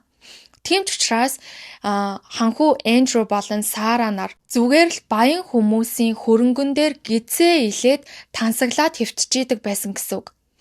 Тийм болохоор түүний карманаас ямар ч мөнгө гарахгүйгээр ийм их хэмжээний тансаглалыг хүртэж байгаа учраас тэр хэрээрээ Жеффри Эпстейний гарын алга руу өөрөө гүгээд орж байгаатай ялгаагүй байдалд орж эхэлсэн. За түүнээс гадна Жеффри Эпстейн бол ханхүү Эндрюгийн би зөв, миний л зөв, би мэдчихээн гэдэг хүмүүсийг дорд үзээж өөрийгөө өргөмжилдэг тэр занг нь бол анзаарчихсан байсан. За тийм учраас яг түүнийг бүр дэлхийн эзэн юм шиг, дэлхийн хаан юм шиг түүнд аашилж аягалж түүнийг эрхэм дээдсэн мэн гэж хүндэлдэг байсан маа. За энэ нь бол ханхүү Эндрюд маш их таалагдчихсэн. За ингээд зохиолчийн зүгээс түүнийг хувийн амьдралынх нь хэв маягийг барьцаалж, за түүнээс гадна түүний зам байдлын доголдол дээр нь тоглолт хийж өөрийнхөө иргэшээлд бүрэн дүүрэн оруулсан. Үргэлжлүүлээд Сарад мөн маш их хэмжээгээр мөнгө өгдөг байсан нь бол энэ хоёрыг тэр хэмжээгээрээ дөнгөлж өөрсдөөсөө холдуулахгүй байх санаа байсан гэж аа. За тэгвэл энэ их хөрөнгө мөнгө зарцуулаад Жеффри Эпстейн болон Гиллен Максвелл хоёрт яг ямар ашигтай юм бэ гэхээр нэгт бол Британий худалдааны элч өөрийнх нь гарын алханд ороод ирэхэд нь тэр чинь мэдээж Английн маш том зах зээл байгаа шүү дээ. За тэр байгаа. За дараачих нь бол хааны гэр бүлд Жеффри Эпстейн болон Гиллен Максвелл хоёр бол маш цэвэр хүн юм а, итгэж болох үз хүн юм а гэдэг байдлаар өөрсдийгөө ойлгуулахад энэ хоёр хэрэг болж исэн. За түүнээс гадна олон улсын элитүүдийн хүрээлэлд ороход Жеффри Эпстейн болон Гиллен Максвелл хоёрт шат болж өгсөн хүмүүс олол яалтчгүй Сара болон Эндрю хоёр байсан. За тийм учраас тэр хоёрт үнэхээр маш их ашигтай байсан гэж аа. Энэ Duke of York-ийн буюу ханхүү Эндрюгийн энэ бүх сүрэл нь бол гаднаас ирсэн Жеффри Эпстейн болон бусад хүчин зүйл биш. Харин багаас тогтсон би бол хааны хүү, би юу ч хийсэн болно гэсэн давуу эрхийн сэтгэлгээнийх нь логик төгсгөл байсан гэдэг утгыг илэрхийлэхийг гэдэг санааг бол хамгийн их хүргэхийг хүссэн гэж ийсэн. За ингээд ер нь л нэг ийм дотн хүмүүс ч үү заяа ийм дотн хүмүүс. За тэгсэн чинь тэр нөгөө нэг одоо өөрөх нь хоёр охин байгаа штэ. Beatrice болон Eugene гэд. За Beatrice-ийн 18 насныхан төрсөн өдөр ханхүү Andrew болон Sarah хоёр Jeffrey Epstein болон Ghislaine Maxwell за бүр Harvey Weinstein-ыг урьсан байвал яах вэ? 18 нас хүрч байгаа охиныхоо төрсөн өдөр дээр тэр хоёрыг юу хийдгийг мэдсээр байж, за бас Harvey Weinstein-ыг юу хийснийг мэдсээр байж, охтынхоо төрсөн өдөр дээр уурсан байдаг. За тэгээд зураг нь хүртэл байдаг. За тэгэхээр чин мэдээж 18 насны төрсөн өдрөө тэмдэглэж байгаа охтын төрсөн өдөр дээр ямар хүмүүс байх вэ? 16 настай Eugene байгаа. За түүнээс гадна тэдний найз охтууд байгаа. Гэтэл насанд хүрээгүй охтууд хүүхдүүдэд янз бүрийн аимшигтай зүйл хийдэг энэ хүмүүсийг өөрийнхөө хамгаалах ёстой хүмүүсийн төрсөн өдөрт урина гэдэг бол анханасаа энэ хоёр өөрсдөөсөө өөр хүн боддгоо гэдэг мессежийг олон нийтэд өгч хэлсэн байна. Нэрээ хэлхээ мартах чинь энэ Beatrice-ийн төрсөн өдөр нэ штэ. За энэ 18 насныхан төрсөн өдөр нь бол 2006 онд болсон. 2006 онд Jeffrey Epstein-ийн Palm Beach-ийн хэрэг ил гарсан байгаа. За тэгвэл яг тэр төрсөн өдөр дээр зугаацаад ингээд байж хооронд нь мөрдөгчөд түүнийг мөрдөөд байж исэн гэж исэн. За энэ төрсөн өдрөөс олвол 8 хоногийн дараачаас Jeffrey Epstein-ыг баривчилсан байдгаа. Гэхдээ тэр хэрэг яаж төгсснийг бол та бүгд миний Jeffrey Epstein-ийн тэр бичлэгээс үзээрэй. За ингээд Jeffrey Epstein бол шорондоо ороод суллагдаад гараад ирлээ. Гараад ирсэн чинь Sarah өөрийнхөө хоёр охиныг дагуулад Jeffrey Epstein дээр очиж уулзгаад дагуулж очсон байвал яах вэ? За бүр түүнээс ч өмнө 18 насныхан төрсөн өдөр болохоос ч өмнө Jeffrey Epstein болон Ghislaine Maxwell хоёртой хинтээ нь охтуудаа бол удаадаараа уулзуулж исэн, арал руу нь охтуудыгаа бас дагуулж авч исэн гэдэг мэдээллүүд байл. Гэхдээ ингэж уулзаж явах үедээ Sarah болон ханхүү Andrew хоёр бүр ингээд охтуудынхаа харуул хамгаалтыг галзуу юм шиг нэмдэг. За ингэснээр олвол тэр хоёрын 2 удаагийн нислэг дээр л гэхэд хэдэн 100 мянган фунт стерлинг гардаг. За энэ нь бол хааны ордны толгойг бол жинхэнэ гарчлахсан гэж аа. Үнэхээр тийм юм хийдэг хүмүүс гэдгийг нь мэддэг байсан учраас охтуудаа хамгаалахыг хүссэн. За тэгээд хамгаалахыг хүссэн бол яах гэж тэгэж их харуул хамгаалт авчран барин байж, тэгэж их харуул хамгаалтын мөнгө төгрөг зарцуулан барин байж авч очих ёстой юм бэ гэдэг асуулт гаргаж ирж байгаа. Гэхдээ тэрнийг бол хинч мэдэхгүй. За дан ганц Jeffrey Epstein дээр авч очдөг байсан юм уу гэхээр бас үгүй. P-Diddy дээр хүртэл охтуудыгаа авч очиж уулзуулдаг байсан байгаа. P-Diddy шүү дээ. За та бүгд угаасаа мэдж байгаа нөгөө Jeffrey Epstein-ийн файл дээр P-Diddy-гийн нэр дурддаг байна. P-Diddy чинь баг энээсээ цэвэрхэн юм шүү гэд. За энэ дээр нь бол би яг баталгаатай хэсгийг нь сайн мэдэхгүй байна. Би гэхдээ нэг сонссон байхгүй юу. P-Diddy би Jeffrey Epstein-ийн файл дээр дурддаг байгаа зү. Та нарын бодож байгаа шиг би тийм амар хүн биш гэдэг тийм мессежийг өгөхийн тулд тэгж хэлсэн гэж байгаа байхгүй. За тэгт нь бол 50 cent чи Jeffrey Epstein-ийн файл дээр дурддаггүй байх нь аргагүй штэ. Чи өөрийнхөө файлыг бүтээгээд явж исэн штэ гэж хэлсэн гэдэг байгаа байхгүй. Тэгэхээр яг адилхан өөрсдийнхөө файлыг өөрсдийнхөө баримтыг бүрдүүлээд явж исэн. Тийм их зузаан түүхтэй тийм хүмүүстэй танилцуулж яах гэдэг бол хин нь бас цоо ирүүл гэхэд хилцүү юм шиг надад бол санагдсан. Та бүгд энэ дээр юу гэж бодож байна? За одоо бол 2011 он. 2011 он бол ханхүү Andrew-гийн суурлийн эхлэл гэж хэлэхэд нэг их хол зөрөхгүй. 2011 онд Британий худалдааны элч гэх тэрхүү албан тушаалаасаа буух нэгэн үйл явдал тохиолдсон байгаа. За та бүгд бол Virginia Giuffre гэх эмэгтэйг мэдж байгаа баха. Ханхүү Andrew-гийн хохирогч байгаа. За тэрээр бол ханхүү Andrew болон Ghislaine Maxwell-тэй ахуулсан зураг олон нийтэд цацаад ханхүү Andrew өөртөө нь бэлгийн харилцаанд орохыг шаардсан, ингээд 3 удаа хүчээр бэлгийн харилцаанд орсон гэдэг зүйлийг ярьж гарч ирсэн. Энэ зураг бол анханасаа нотлох баримт болох тийм зоригтой зураг байгаагүй. Virginia-гийн ээж нь ханхүү Andrew-гийн шүтэн бишрэгч учраас би ханхүү Andrew гээд ийм том мундаг хүнтэй уулзсан шүү гэдгийг харуулахын тулд ээжтэй үзүүлэх гэж зураг авахулъя гэж хэлснээр Энэхүү зургийг хамгийн анхудаа авсан нь хожим нь түүний туусан бүхнийг нотлох маш том нотлох баримт болсон байдгийн байна лээ. За энэ хэргийг хэрвээ мэдгүй байгаа хүмүүс байгаа бол цухас дурдаад өгье. Виржиниа Жеффри 17 настай байхдаа ханхүү Эндрютэй танилцсан түүнтэй 3 удаа хүчээр бэлгийн харилцаанд орсон байна. За эхнийх нь бол Лондонд Гилейний гэрт. За дараачих нь Нью-Йоркод Жеффри Эпстейний харшид, сүүлчийнх нь бол Лид Сент Джеймс гэх Жеффри Эпстейний педо арал дээр нийт ингэж 3 удаа хүчээр бэлгийн харилцаанд орсон хохирогч байгаа. За энэ зургийг хэрвээ та бүгд сайн харах юм бол ханхүү Эндрю түүнийг бэлхүүсээр нь тэрвэрчгсэн байгаа нь бол харагдана. За үүнийг нь харчаад олон нийт бол ард түмэн маш ихээр ууралж исэн. За яад гэхээр хааны гэр бүлийн гишүүд яг хурмынхаа үеэр л бие биенийгээ үнсэж, за бие биенийхээ биед хурж хөтлөлцөж тэгж харагддаг. За тэрнээс бусад үед бол барагтай л бие биедээ хүрдэггүй. Ер нь бие биенийгээ түүнээс хойш бол үнсэж байгаа ч харагддаггүй, хөтлж байгаа ч бараг харагддаггүй. Юун бэлхүүст нь хөрөх, юун мөрөн дээр нь гараа тавих тийм зүйл байдаггүй гэж байгаа байхгүй юу?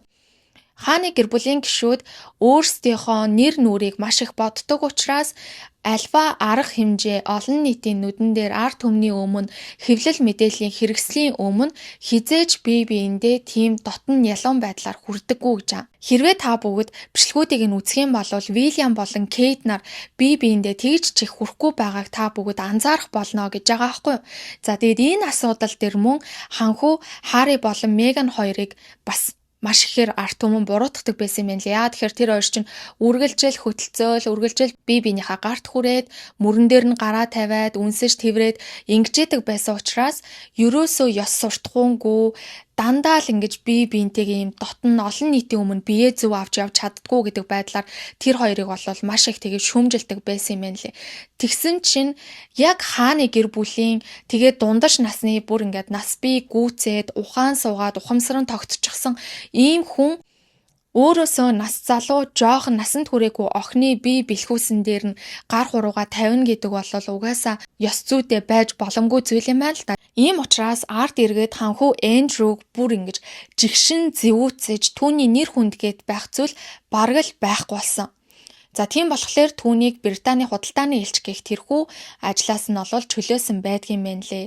Гэхдээ энэ том асуудал зөвхөн ханхүү Эндрю болон хааны гэр бүлийн гишүүдэд хүнд тусаад байгаа юм огтхонч биш. Харин тэдэнд хүчин сэтгэж байгаа ажилчдад бол бүр их дарамт, бүр их хэцүү байдлыг үүсгэжсэн байна.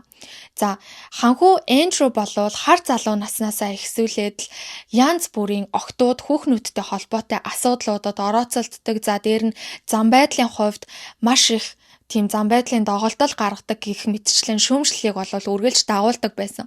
Энэ бүгдийн ард үүнийг нь хэн галыг нь унтрааж хэн намжаадаг байсан гэвэл хэвлэл мэдээллийн ажилчид тэдний гэр бүлд зүтгэж байгаа тэр ажилчид л байгаа. За тэгвэл хэвлэл мэдээллийн ажилчдын дунд нэг тийм бичигдээгүй хууль хүртэл байдаг гэсэн гэж байгаа байхгүй юу? Яг ямар хууль вэ гэдгсэн чинь хэрвээ тухайн яригадаад байгаа ийм дуйлан шуугантай асуудал чинь 10 хоног л хэвлэл мэдээлэлээр яригдчих юм бол чи өөрийнхөө үхэх нүхийг өөрөө ухаж гин гэж ойлгоорой гэдэг тийм дүрм бичигдээгүй хууль байдаг байсан байгаа. 10 хоногоос хэтрүүлэхгүй байх ёстой. Тийм учраас ажилчид болвол нойр хоолгүй зүтгэж өөр нэг шин мэдээлэл гаргаж ирж өөр мэдээллүүдийг ингэж гаргаж одоогийн бидний нийгмийн янз бүрийн сенсацийг дардаг тэр арга барилыг бол ашиглаж ингэж явдаг байсан гэдэг юм байна лээ. За энэ цаг мөчид ч гэсэн ажилчид болвол 10 хоног хэтрүүлэхгүйгээд үнэхээр их тэмцэжсэн ч гэсэн энэ явдал нь 2011 оноос хойш 2026 оны хүртэл өнөөдрийг хүртэл буюу 15 жилийн хугацаанд тасралтгүй яригдаж байна. Тэгэл ажилчдад тэгдэг гэж байгаа байхгүй Эндрю.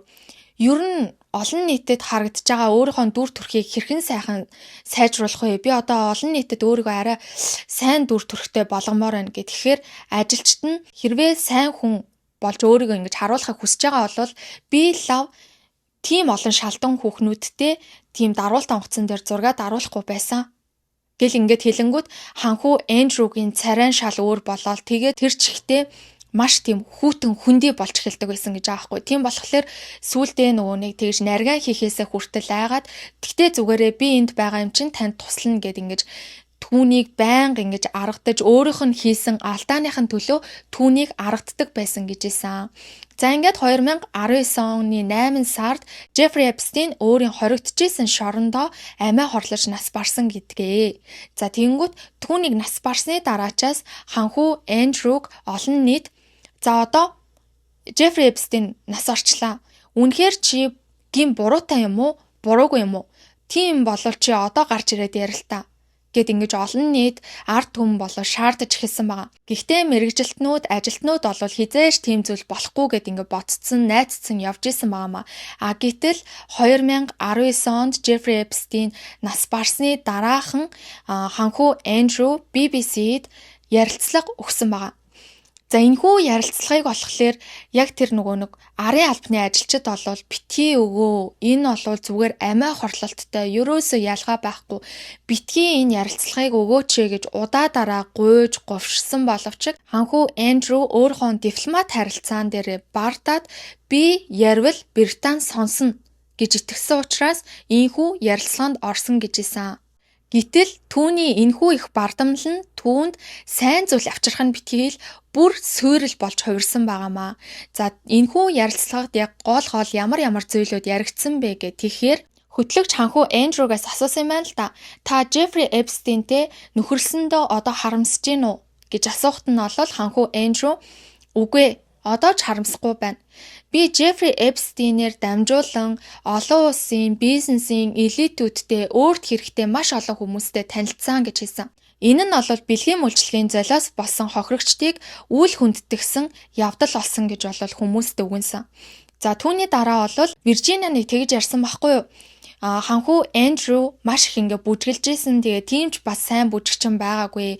Маш их хөлөрж исэн. Тэр хөлөрж исэн хүртэл надад мэдрэгдэжсэн гэх нэг тийм утга бүхий зүйлийг бас ярьж исэн байхгүй юу? Тэгсэн чинь энэ дээр ханхүү Andrew би хөлөрдөггүй гэж хэлсэн. Хөлөрдөггүй.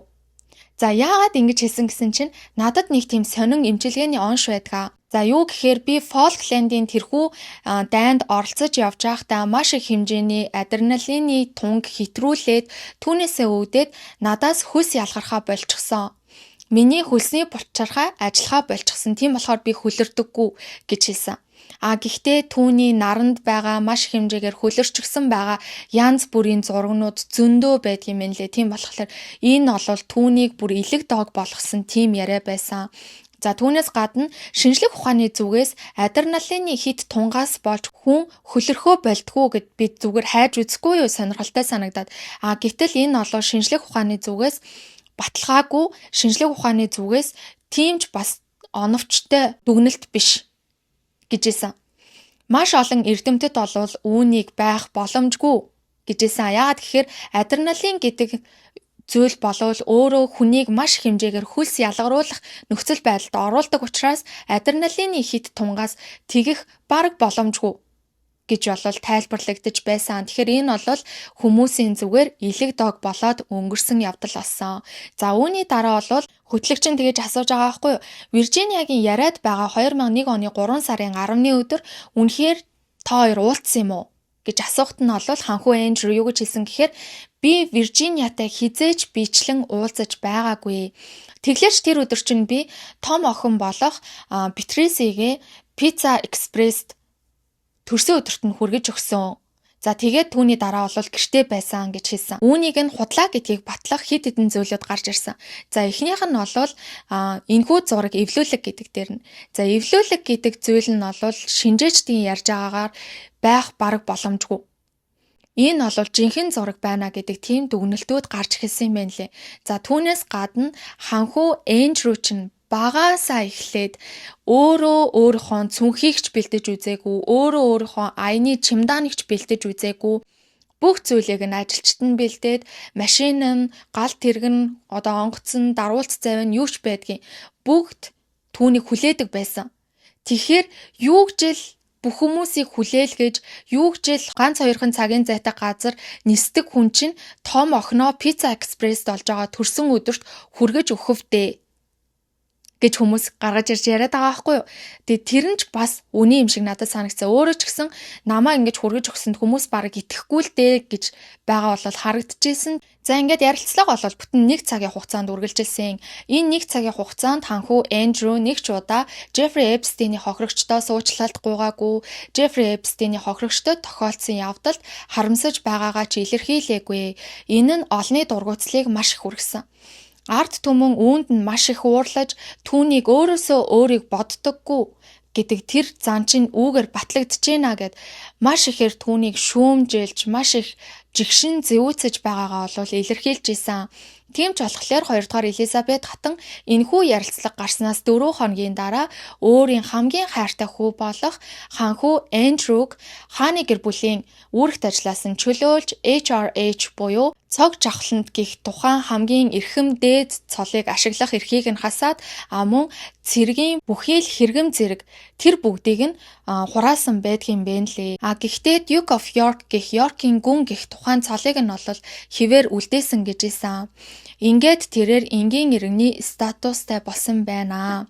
За энэ нөгөө нэг хааны гэр бүлийн үүрэгт ажиллаас нь чөлөөлсөн учраас мэдээж тэр цаг мөчөөс эхлэн түүнийг хааны гэр бүлээс олоо санхүүжүүлэхэ болсон. Нөгөө нэг голоод байсан 250 мянган фунт стерлинг хүртэл олгогдохоо болсон гэсэн үг. За нэг ийм байдалд бол орсон байгаа. Энэ явдлаас 10 хоногийн дараачаас Виржиниа ч гэсэн мөн BBC-д ярилцлага өгж энэхүү ярилцлага нь дэлхийн нийтээр түүний хэргийг мэдэхэд маш том түлхэц болж өгсөн байгаа. За энэхүү ярилцлагын дараачаас 2 жилийн дараа санагдчихээн 2021 онд Виржиниа ханхүү Эндрюг шүүхэд өгсөн байгаа. За ингэхдээ олвол түүнтэй хүчээр бэлгийн харилцаанд орсон насан туршаагүй байхад нь албатан бэлгийн харилцаанд орохыг шаардсан гэдэг байдлаар олвол түүнийг шүүхэд өгсөн. За гэсэн ч тэд олвол 2022 онд ойролцоогоор 12 сая фунт стерлинг гэж исэн. Гэхдээ энэ бол яг баталгаатай тоо биш. 12 сая фунт стерлингээр тохиролцоод тэгээ шүүхээс гадуур тохиролцож ингэж энэхүү хэрэг нь бол хэрэгсэхгүй болсон байдгийн байна.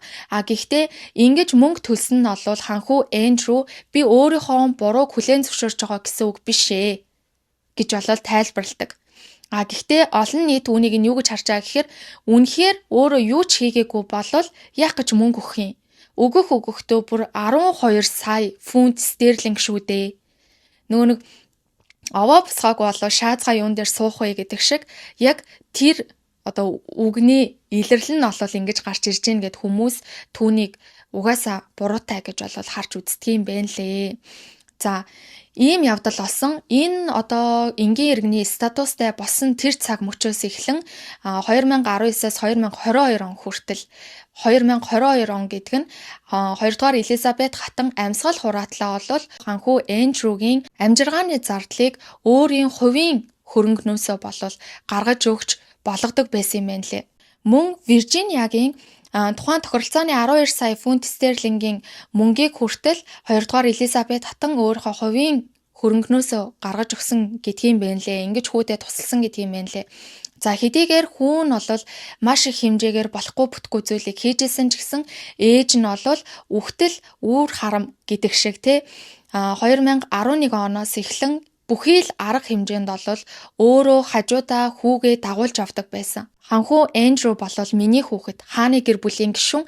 Тийм учраас бид хааны гэр бүл гэдэг утгаараа бие биенийхээ төлөө хамтдаа байх болно гэдэг тэр санааг ийхүү харуулах гэж зорьсон болоо да гэж болол хүмүүс ярьдаг. Ямар ч байсан 2 дугаар Элизабет хатан бол амьсгал хураатлаа хүүгийнхаа төлөө байсаар ийхүү амьсгал хураасан байдаг. За одоо бол 2019 оны хэргийг ярьж байгаа учраас энэ талаар ч гэсэн ярихгүй бол та бүгдтэй дутуу мэдээлэл өгсөн юм шиг санагдах гад байгаа учраас ярьчий гэж бодлоо. 2016 онд ABC-гийн сэтгүүлч байсан Эми Робах гэх нэртэй эмэгтэй сэтгүүлч яг энэ ханхүү Эндрюгийн бүхий л асуудлуудыг ганцаараа судлаад, ганцаараа бие даасан мөрдлөг явуулаад тэрч бүхий л Австральд нуугдаж амьдарч исэн Виржиниа хүртэл олоо түүнээс ярилцлага авах тэрхүү зөвшөөрлийг нь хүртэл авчихсан байсан юм лээ. За ингээд бүх зүйл бэлэн болчихлоо. Гэхдээ Англид бол тэгдэм байл та. За Англич гэлтгүү бараг л бүхий л улс орнуудын сэтгүүл зүйн салбарт бол ийм ийм арга хэмжээнүүдийг бол авдаг баг. Альва мэдээллийг бэлтчихэд за тэгээд нөгөө талаасаа бол тодруулга авдаг. Нөгөө талдаа өөрийнхөө бэлдсэн мэдээллүүдийг танилцуулаад тэдэнд хариу өгөх эрхийг нь олгодог. Тим ёс зүйн дүрм ч юм уу тийм одоо бичигдээгүй хууль ч юм уу тийм зүйл байдгийн юм шиг байна. Би өөрөө сэтгүүл зүйн салбарын хүн биш учраас сайн мэдэхгүй байна. За тэгээд ямар ч байсан Эми олвол өөрийнхөө бэлдсэн бүх материалуудыг бүгдийг нь хамт шимээд хааны ордон руу явуулсан юм байна. Хааны ордонд очсны дараачаас тэд олвол шалгаж үзээд за ямар ч байсан ханху Эндрютэй холбогдоод нэмэлт мэдээлэл өгөх үү аль эсвэл няцаалтаа өгөх үү гэдгээ шийдэх ёстой байжээ. Гэтэл Эми хааны ордонд мэдээллүүдээ хүргүүлсний дараачаас хааны ордонд очиод уулзахад болол хэрвээ чи энэ мэдээллүүдийг гаргах юм бол бид чамайг няц дарах болно. Бид таныг хааны ордны бүх хандалт, бүх сурвалжлагчдаас таслана. Ямар ч холбоо харилцаагүй болгоно. Ингэснээрээ та ирээдүйд хааны ордонтой холбоотой бүхий л одоо хэвлэл мэдээллийн хандлт авах хэрэгтэй, хэвлэл мэдээллийн одоо мэдээлэл авах эрхийг нь бүгдийг нь ингэж холбоогүй болгоно. Ер нь дахиж ABC гэх энэхүү телевизтэй хамтран ажиллахгүй гэдэг тийм занал хийлэлж ихүү тийм зүйлийг бол хэлсэн байна. За тийм болохоор ABC-гийн талаас бол энэхүү мэдээллийг нэвтрүүлэхгүй байхаар энэхүү мэдээллийг гаргахгүй байхаар шийдсэн. За энд нь олвол Эми маш их ууралж исэн. Тийм ч учраас тухайн үедээ яг сурвалжлага хийжсэн тэрхүү студ дотроо камер насаалттай, микрофон насаалттай байх яг тэр үедээ бол өөрийн мэдээлгүй, өөрийн бухимдлаа хамт ажиллагчдаа ярьж гаргаж ийсэн тэрхүү бичлэг нь бол нууц бичлэг болгон хадгалагдсан байдгийм байна. За энэхүү бичлэг дээр хамгийн гол санаа нь гэвэл би бүх юмаа бэлтжээд ингэж яхад хааны ордноос намайг сүрдүүлсэн. За тийм болохоор ABC энэ мэдээллийг гаргахгүй гэсэн. Миний олон жилийн хүч хөдөлмөрийг юу ч хөө болгож гинэ гэд ингээд уурлаж бухимдж байгаа тэр дүр төрх нь бичигдсэн байдгийм байна лээ. Гэхдээ энийг бол угаасаа яг шууд цацж байхдаа ч юм уу тэгж бол цацагдаагүй. Зүгээр л нууц бичлэг болгоод хадгалчихсан байсан юм байна лээ архивта. Тэр нь 2019 оны 11 сард буюу яг л BBC-д Виржиниа болон ханху Эндрю хоёр ярилцлага өгсөн тэр үеэр нь задарсан байдгийм байна лээ. Хүмүүсийн анхаарсан зүйл нь бол ABC хааны гэр бүлээс айгаад энэ мэдээллийг гаргаагүй. За тийм учраас хэрвээ 2016 онд энэ мэдээллийг гаргачихсан байсан бол магадгүй 3 жилийн хугацаанд хичнээн эмэгтэйчүүдийг аврах боломжтой байсан болоо гэж олон нийт одоо хүртэл ярьдаг юм байна лээ. За энэхүү бичлэгийг мэдээж хэн задруулсан бэ гэдгийг нь хайх нь бол тодорхой штэ. Тухайн үедээ ABC-д ажиллаж исэн сүүлд CBS руу шилжсэн Ashley Bianco гэх эмэгтэй задлсан гэдгийм байна лээ. Гэхдээ энэ Ashley гэх эмэгтэй болохоор би зүгээр үдсэн тэрнээс биш би задлаагүй гэж маргадаг ч гэсэн ямар ч байсан үдсэн, ямар ч байсан тэрхүү бичлэг бол задарсан. Тийм учраас ABC-гийн нэр хүндэд нь муугар нөлөөлж хохирол олол хэдийнэ учирчихсан. Тийм болохоор ABC-гийн зүгээс CBS-ийн удирдлагууд руу холбогдоод түүнийг ажлаас нь хүртэл халуусан гэдэг юм байна лээ. За нэг ийм асуудлууд мөн давхар болжээ.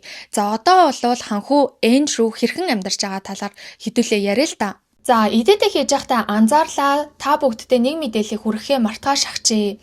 Саяхан буюу 2026 оны 2 сарын 19-ны өглөө ханху Эндрюг төрийн албан тушаалаа уруулан ашигласан байж болцсошгүй гэх үндслээр сэжиглэн баривчилсан байгаа. За ингээд баривчлагдсанаас хойш цагдаагийн хэсэгт олвол түүнийг 11-ээс 12 цагийн хугацаанд байцаасны эцэст хэргийг үргэлжлүүлэн шалгах нөхцөлтэйгээр түүнийг түр хугацаанд сулсан байгаа.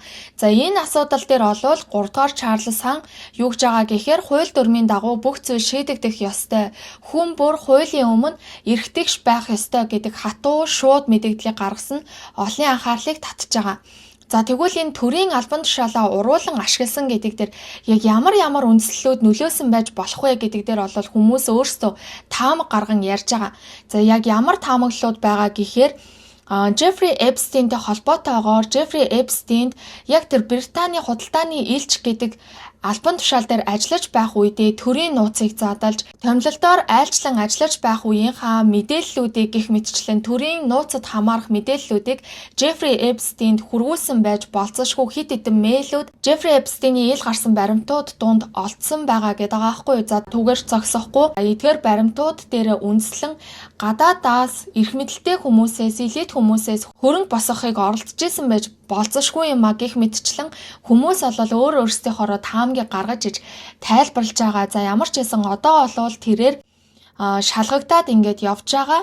За түүний гэрээс олвол түүний хард дискүүд, компьютер, iPad, утаснууд гэх мэтчлэн за түүгээр зогсохгүй хид хідэн гэрт нь олвол нэгжлэг хийж дээр үеийн архивын баримт бичгүүдийг нь олвол хураан авч байгаа байна. Зарим гэрийнх нь олвол нэгжлэг нь одоо хүртэл үргэлжилж байгаа гэд тэгж байна.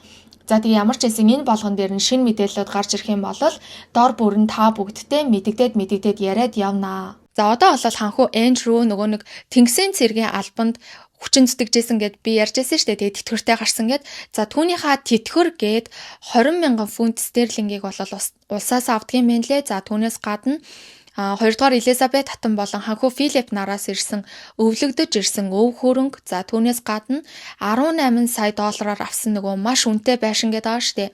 За тэрхүү байшингаа зараад үлдсэн зээлүүдээ бүгдийг нь дараад түүнээс үлдсэн мөнгөөр ингээд амьдарч байгаа гэж ийсэн. За ингэхдээ болвол нөгөө нэг салсан ихнэр болох Саратагаа цуг Royal Lodge-д амьдарч байгаа. Би энийг нь хожим нь ярина гэсэндээ. За одоо Royal Lodge-ийн хэргийг яриадах. Royal Lodge нь бол 30 өрөөтэй маш том цайз харш байгаа байхгүй юу? За түүнийг болвол арчилж хамгаалахад маш их хэмжээний хэдэн мянган фунт стерлингийн зардал болвол тогтмол гардаг гэж. За тийм болохоор 3-р Чарльз хаан болсон цагаас эхлэн танах, хянах гэдэг бодлогынхаа хүрээнд тэр хоёрыг Royal Lodge-оос гараад за ханху Харри болон Меган Маркл хоёрын амьдарч исэн тэрхүү байшин руу болов шилжин амьдрахыг шаардаж эхэлсэн. За энийг нь болвол ханху Эндрю эсэргүүцдэг ч гэсэн 3-р Чарльз хааны тухайд гэвэл хааны гэр бүлийн үүргийг гүйцэтгэдэггүй байж ич яагаад дахин ямар ч шаардлагагүй зүйлд би улсаас ийм их хэмжээнд мөнгө зарцуулах ёстой юм бэ гэдэг байдлаар болол түүнийг багаар шахаж эхэлж байгаа. Ингэхдээ хид хідэн үе шаттай арга хэмжээг болол эхнээсээ аваад эхэлсэн. За тухайлах юм бол хамгаалтын зардлыг бүрэн зогсоосон явдал байсан. За хэрвээ ханху Эндрю тэнд амьдармаар л байгаа бол хамгаалтын зарлаа өөрөө төлөх шаардлагатай гэдэг тийм одоо арга хэмжээг авсан. За дараачих нь бол 2-р Элизабет хатан амьд байхдаа ханху Эндрю 250,000 фунт стерлингийн тийм тэтгэмж олгодог байсан гэж байгаа байхгүй. Уул нь бол хааны үүрэгт ажиллаа гүйцэтгэхээ болоод нөгөө тэтгэмжийг нь зогсоосон гэд мэдээлэл байсан хэрнээ энэ бодвол бас арай өөр шугамар жилд 250,000 фунт стерлинг олгодог байсан юм шиг байгаа. Энэ ханху Эндрюд тэрнийг нь бүр мөсөн зогсоосон гэж. Одоогоор бол 3-р Чарльз болон ханху Эндрю хоёр бол маш тийм хүйтэн дайнтай байгаа гэд тэгээд байгаа байхгүй. Нэг иймэрхүү байдлаар бол баг багаар ханху Эндрюг болов шахаалаага ханху Эндрю маш хэцүү тийм нөхцөл байдалд хүрчихсэн байгаа. Яагаад тэднийг шахаад байгаа шалтгаан гэхээр энэхүү ханху Эндрю болон Сара хоёрын амьдарч байгаа Royal Lodge-д Вильям болон Кейт нарыг амьдруулах зорилготой байгаа гэж ийсэн. За тийм төлөвлөгөөтэй байгаа учраас Меган Маркл болон ханху Харри хоёрын амьдарч исэн тэрхүү жижиг байшин руу нүүж амьдраа гэдэг байгаа юм байна лээ. Ханху Эндрюг шууд ингээд албатан байдлаар нүүлгэж чадахгүй байгаа шалтгаан нь бол ханху Эндрю 75 жилийн тийм түрээсийн гэрээ байгуулчихсан юм байна лээ. Тэнд амьдрах Royal Lodge-д амьдрах. За тэрхүү гэрээгээ байраад энэ гэрээ байгаа. Тийм болохоор би нүүхгүй гэд ингээд татгалзаад байгаа юм байна лээ. Тэнгүүд 3-р Чарльз энэхүү гэрээн дээр нь тоглолт хийгээд яаж байгаа гэхээр тэгвэл чи энэхүү байшингийн арчилгаа бүхий л урсгал зардлуудыг чи өөрөө хариуцаа. Хэрвээ тэрхүү засвар үйлчилгээ бүхий л урсгал зардлуудыг хариуцаж чадахгүй бол чи гэрээний үүргийг зөрчиж гин гэсэн үг. Тэгснээр би чамайг албатан нүүлгэх хууль зүйн үндслэлтэй болно. Хууль зүйн үндслэл бий болно гэд ингээд үзэлцээд байгаа юм байлээ л дээ. Тэгээ одоогоор бол маш их тэгэж хэцүүхэн нөхцөл байдалд орсон. За тэгэнгүүт Меган Маркл болон ханху Харри хоёрын амьдарч исэн тухайн байшинд амьдрна гэдэг дээр бол Меганы зүгээс маш их доромжлол гэж хүлээж авч байгаа гэдэг байгаа байхгүй юу? Сүүлийн үед гарч ирж байгаа хов жив дунд бол иймэрхүү ярианууд маш их зөнхөлж байгаа гэдэг байгаа. За юу гэж үзэж байгаа гэхээр Меган Маркл бол өөрсдийнхөө амьдрах гад бүх зүйлийг нь цогцуулаад өөрсдөндөө тааруулаад засвар үйлчилгээ бүх зүйлээ хийчихсэн энэхүү байшинд ийм аимшигтай зүйлүүд хийсэн хүмүүсийг зүгээр очиж амьдруулна гэдэг бол доромжлол гэд ханху Харрыг шөгддгөөрөө шөгдөж эхэлсэн гэж байгаа. Ингээд ханху Харри ч гэсэн хэдийгээр хааны гэр бүлийн гишүүн биш ч гэсэн одоо өөрийнхөө аавтаа, за өөрийнхөө ахтаа болвол энэ асуудал дээр эрс эсэргүүцэж байгаагаа болвол илэрхийлсэн гэдэг тийм яриануд гараад илээ. Түүнээс гадна Меган Маркл болвол ханхүү Эндрюгийн хийсэн энэхүү явдалт нь болвол нэлээд эмзэг бухимдалтай ханддаг. Гэхдээ яг энэ ханхүү Эндрю ийм хийсэн гэдэг тэр муухай зүйл дээр нь биш. Харин би ганц үг хэлэхлээр намайг шүүмжлээд намайг буруутгаад байдаг байж ханхүү Эндрю ийм амар их юм хийцэн байхад яагаад ийм удаан түүнийг хамгаалаад байгаа, яагаад түүнийг хааны гэр бүлээс хөөхгүй байгаа гэдэг дээр байнга гомдолдог байсан. Одоо ч гомдолсоор байгаа гэдэг юм байна лээ. За тийм болохоор ханхүү Харри болон Меган Маркл хоёр ханхүү Эндрюг үздэггүй. Ханхүү Эндрю болохоор Меган Маркл тэр хоёрыг үздэггүй. За тэр хүмүүсийг болохоор хааны гэр бүлийн гишүүд нь үздэггүй. Нэг ийм асуудлууд болвол үүсэт байгаа юм бэлээ. За сүүлд нь болвол би хуйлдааны оноолч ихүү хүмүүсийн гаргаж ирээд яриад байгаа ганц хоёр хов живний талаар яриад энэхүү бичлэгээ дуусгая гэж бодож байна. За эхний асуудал болвол нөгөө завны охин гэдэг асуудал байгаа. За TikTok байнга ухдаг хүмүүс болвол энэ талаар хэдийнэ мэдсэн байгаа гэж би бодож байна. За 2025 оны нөгөө нэг Entitled гэдэг ном байгаа штэ.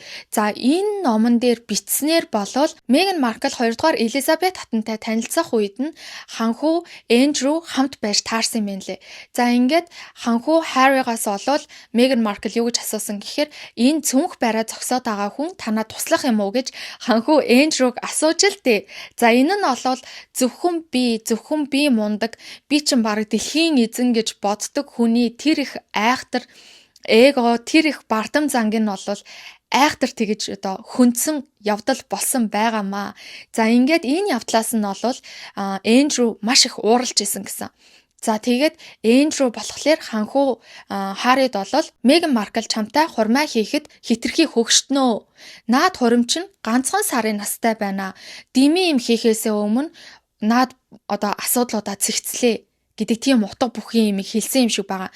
Хариуд нь болвол Харри тийм зүйл байхгүй, наа чинь худлаа гэж түүнтэй маргаж исэн гэж исэн. За тэнгууд хүмүүс энэ дээр нь бас тулгуурлаад ингэж яриад байгаа байхгүй юу. За ханхүү Эндрю болон Меган Маркл хоёр бие биендээ дургу байгаа нь тэр яг даруулт завны асуудлаас болоод байгаа юм биш үү гэд тэндээс үүдээд энэ их юмнууд гарсан болов гэж бол би харсан. За даруулт завин дээр болвол ханхүү Эндрю маш олон шалдан нүцгэн охтуудтай хамт зураг авахсан. Түүнээс нь болоод хэвлэл мэдээлэл маш ихээр шуугжсэн явдал болж исэн. За тэгвэл тухайн даруулт завин дээр нь Меган Маркл байсан гэдэг байгаа байхгүй юу? Меган Маркл болвол хамгийн анх Холливуудад орж ирж байх үедээ баян тийм элит хүмүүстэй янз бүрийн даргуулц завны үйлчлэгүүдэд оролцдог байсан. Тийм учраас Меган Маркл бүр эрт дээр үеэсээ Джеффри Эпстейн болон энэ ханхүү Эндрю энтрийг бүгдийг нь таньдаг байсан. За бүр ханхүү Эндрюгийн хамгийн анхны үйлчлүүлэгч нь бол Меган Маркл байсан. Түүнийг нь ханхүү Харри мэдчихсэн учраас энэ хоёр одоо салах гэж байна гэдэг мэдээллүүд бараг гарч ирээд 5-6 сарын хугацаа болол үзэж байгаа. Гэхдээ энэ болвол яг тийм батлагдсан зүйл байхгүй. Үнэхээр тэнд байсан юм уу, байгаагүй юм уу хинч мэдэхгүй штэ. За тийм болохоор энэ яг хаанаас улбаатай тийм хов мов гэдгийг нь болол би ерөөсөө мэдэхгүй байна. Зүгээр магадгүй яг энэ номон дээр тулгуурлаад тийм учраас энэ хоёр чинь ингээд бие биенийг үздэггүй юм шүү. Тийм учраас ханхүү Эндрю чинь энэ гэрлэлтийн эсрэг байсан юм биш үү. Меган Маркл чинь ханхүү Эндрютэй тийм харилцаатай байсан учраас анханасаа туслагч юм уу энэ төр гэж танихгүй юм шиг царайлсан юм биш үү гэдэг иймэрхүү асуудлууд болвол яригдаж байсан. Гэхдээ энэ бол баталгаагүй. Нэг сони юм нь юу байсан гэхээр Джеффри Эпстейнийг Меган Маркл таньдаг байсан уу үгүй байсан уу гэдэг дээр нэг жоохон сонирхолтой зүйл гарч ирсэн. За юу гэхээр сүүлд олвол нөгөө нэг залуу найз охин байгаа штэ Джеффри Эпстейний Карина Шуляк гэд. За тэр найз охин нь бол даруулт завин дээр өөрийнхөө хит хитэн эмэгтэй найзуудтай үдшиг зохион байгуулж байгаа. Тэрхүү зураг нь бол авагдаад тавигдсан байгаа. За тэр зураг дээр бол Меган Маркл дунд нь явж исэн. За тийм болохоор магадгүй Джеффри Эпстейнтэй холбоотой бие бинийгээ бас мэддэг, танилын хүрээнд ч болтгой таньдаг байсан байж магадгүй юм а гэж бол миний хувьд харсан. За тэгээд нэг юм баталгаагүй мэдээлэл бол байна. За дараагийн хувилдааны онол бол гүнж Даянатай холбогдно. За гүнж Даяна болвол Сара тэр хоёрыг зуучилж танилцуулсан гэдэг утгаараа ханхүү Эндрютэй маш тийм ойр дотн байсан гэдэг мэдээллүүд маш олон байлээ. За тийм учраас ханхүү Эндрюг юу хийгээд яваад байгааг нь бол мэдчихсэн байсан. Тэгээд 3 дугаар Чарльз хаан буюу ахт нь хэлээд ямар ч байсан энэ асуудлаас ханхүү Эндрюг татаж авах хэрэгтэй гэдэг үүднээс хэлжсэн ч гэсэн ханхүү Эндрю болвол өөрсдийнх нь энэ явдлыг гүнж Даяна мэдчихлээ гэдгийг Джеффри Эпстейнд хэлээд за тэгээд гүнж Даяна энэ явдлыг нь бүр эцэстээ илчлэгчээсэн гэж яриад байгаа байхгүй юу? Илчлэгчээсэн болохоор хин хинэн айсандаа түүнийг алчсан гэдэг тийм одоо хүмүүсийн гаргаж ирж байгаа яриа байгаа. За бас нэгэн өөр яриа байгаа. За тэр нь бол юу гэж байгаа гэхээр Джеффри Эпстейн гэдэг иймэрхүү чөтгөрлөх төрлийн хүмүүс олвол цаанаасаа тийм нэг цагаан хүнд гим хоргүй тийм гэгээлэг ариухан хүмүүст маш ихээр татагддаг юм л дээ. Маш ихээр татагддаг. За тийм учраас Джеффри Эпстейн эхэндээ гүнж Даянагийн хамгийн ойрын дотны найзтай дотночилж найзалж нөхөрлж явсаар байгаад найзаар нь дамжуулаад гүнж Даянатай танилцсан. За ингээ гүнж Даянатай бол Дональд Трамп ч байсан, Джеффри Эпстейн ч байсан хин хин нь унтахыг хүссэн ч гэсэн гүнж Даяна тэр хоёрыг бол хин хинд нь зөвшөөрөөгүй. За тийм болохоор өөрт нь зөвшөөрөөгүй гэдэг шалтгаанаар түүний үхэлд бас гадны нөлөөтэй оролцсон байхаа гэж ярьдаг хүмүүс мөн байсан. За ямар ч байсан энэ гүнж Даяна Джеффри Эпстейнийг таньдаг байсан үгүй юу дээр бол таньдаг байхын хувьд байсан юм шиг байна. Гилен Максвелл бол гүнж Даяна тэр хоёрыг нөгөө нэг уулзж исэн, хамт орой хоол идчихсэн тэр зүйлийг бас ярьдаг. За түүнээс гадна Джеффри Эпстейний файл дээр бол гүнж Даянатай уулзаж орой хоол идчихсэн, мэдчихсэн гэх нэг тиймэрхүү юмнууд байгаад байдаг гэдэг байгаа байхгүй. Тийм болохоор таних хувьд бол таньдаг байсан юм шиг байгаа. Тэгээ ямар ч байсан одоо хүртэл с ิจ гтэй байдаг гүнж Даянагийн үхэлд магадгүй эдгээр хүмүүс гадны нөлөөтэй ч байж болох юм а гэж ярьж байгаа бас нэгэн хувилдааны онол байна. За тэгээ ямар ч байсан энэ хүртэл бичлэгээ үзсэнд баярлалаа. Та бүгдийгээ уйдагаагүй байх гэж найдаж байна. Маш их ухах зүйлтэй хүмүүс байна. Дараагийн удаа ч гэсэн хааны гэр бүлийн бичлэг орж магадгүй шүү. Би бол тэгэж бодож байна. Миний ингээд сонирхлыг маш их татж байгаа. За тэгээд дараагийн бичлэгээр уулзтлаа.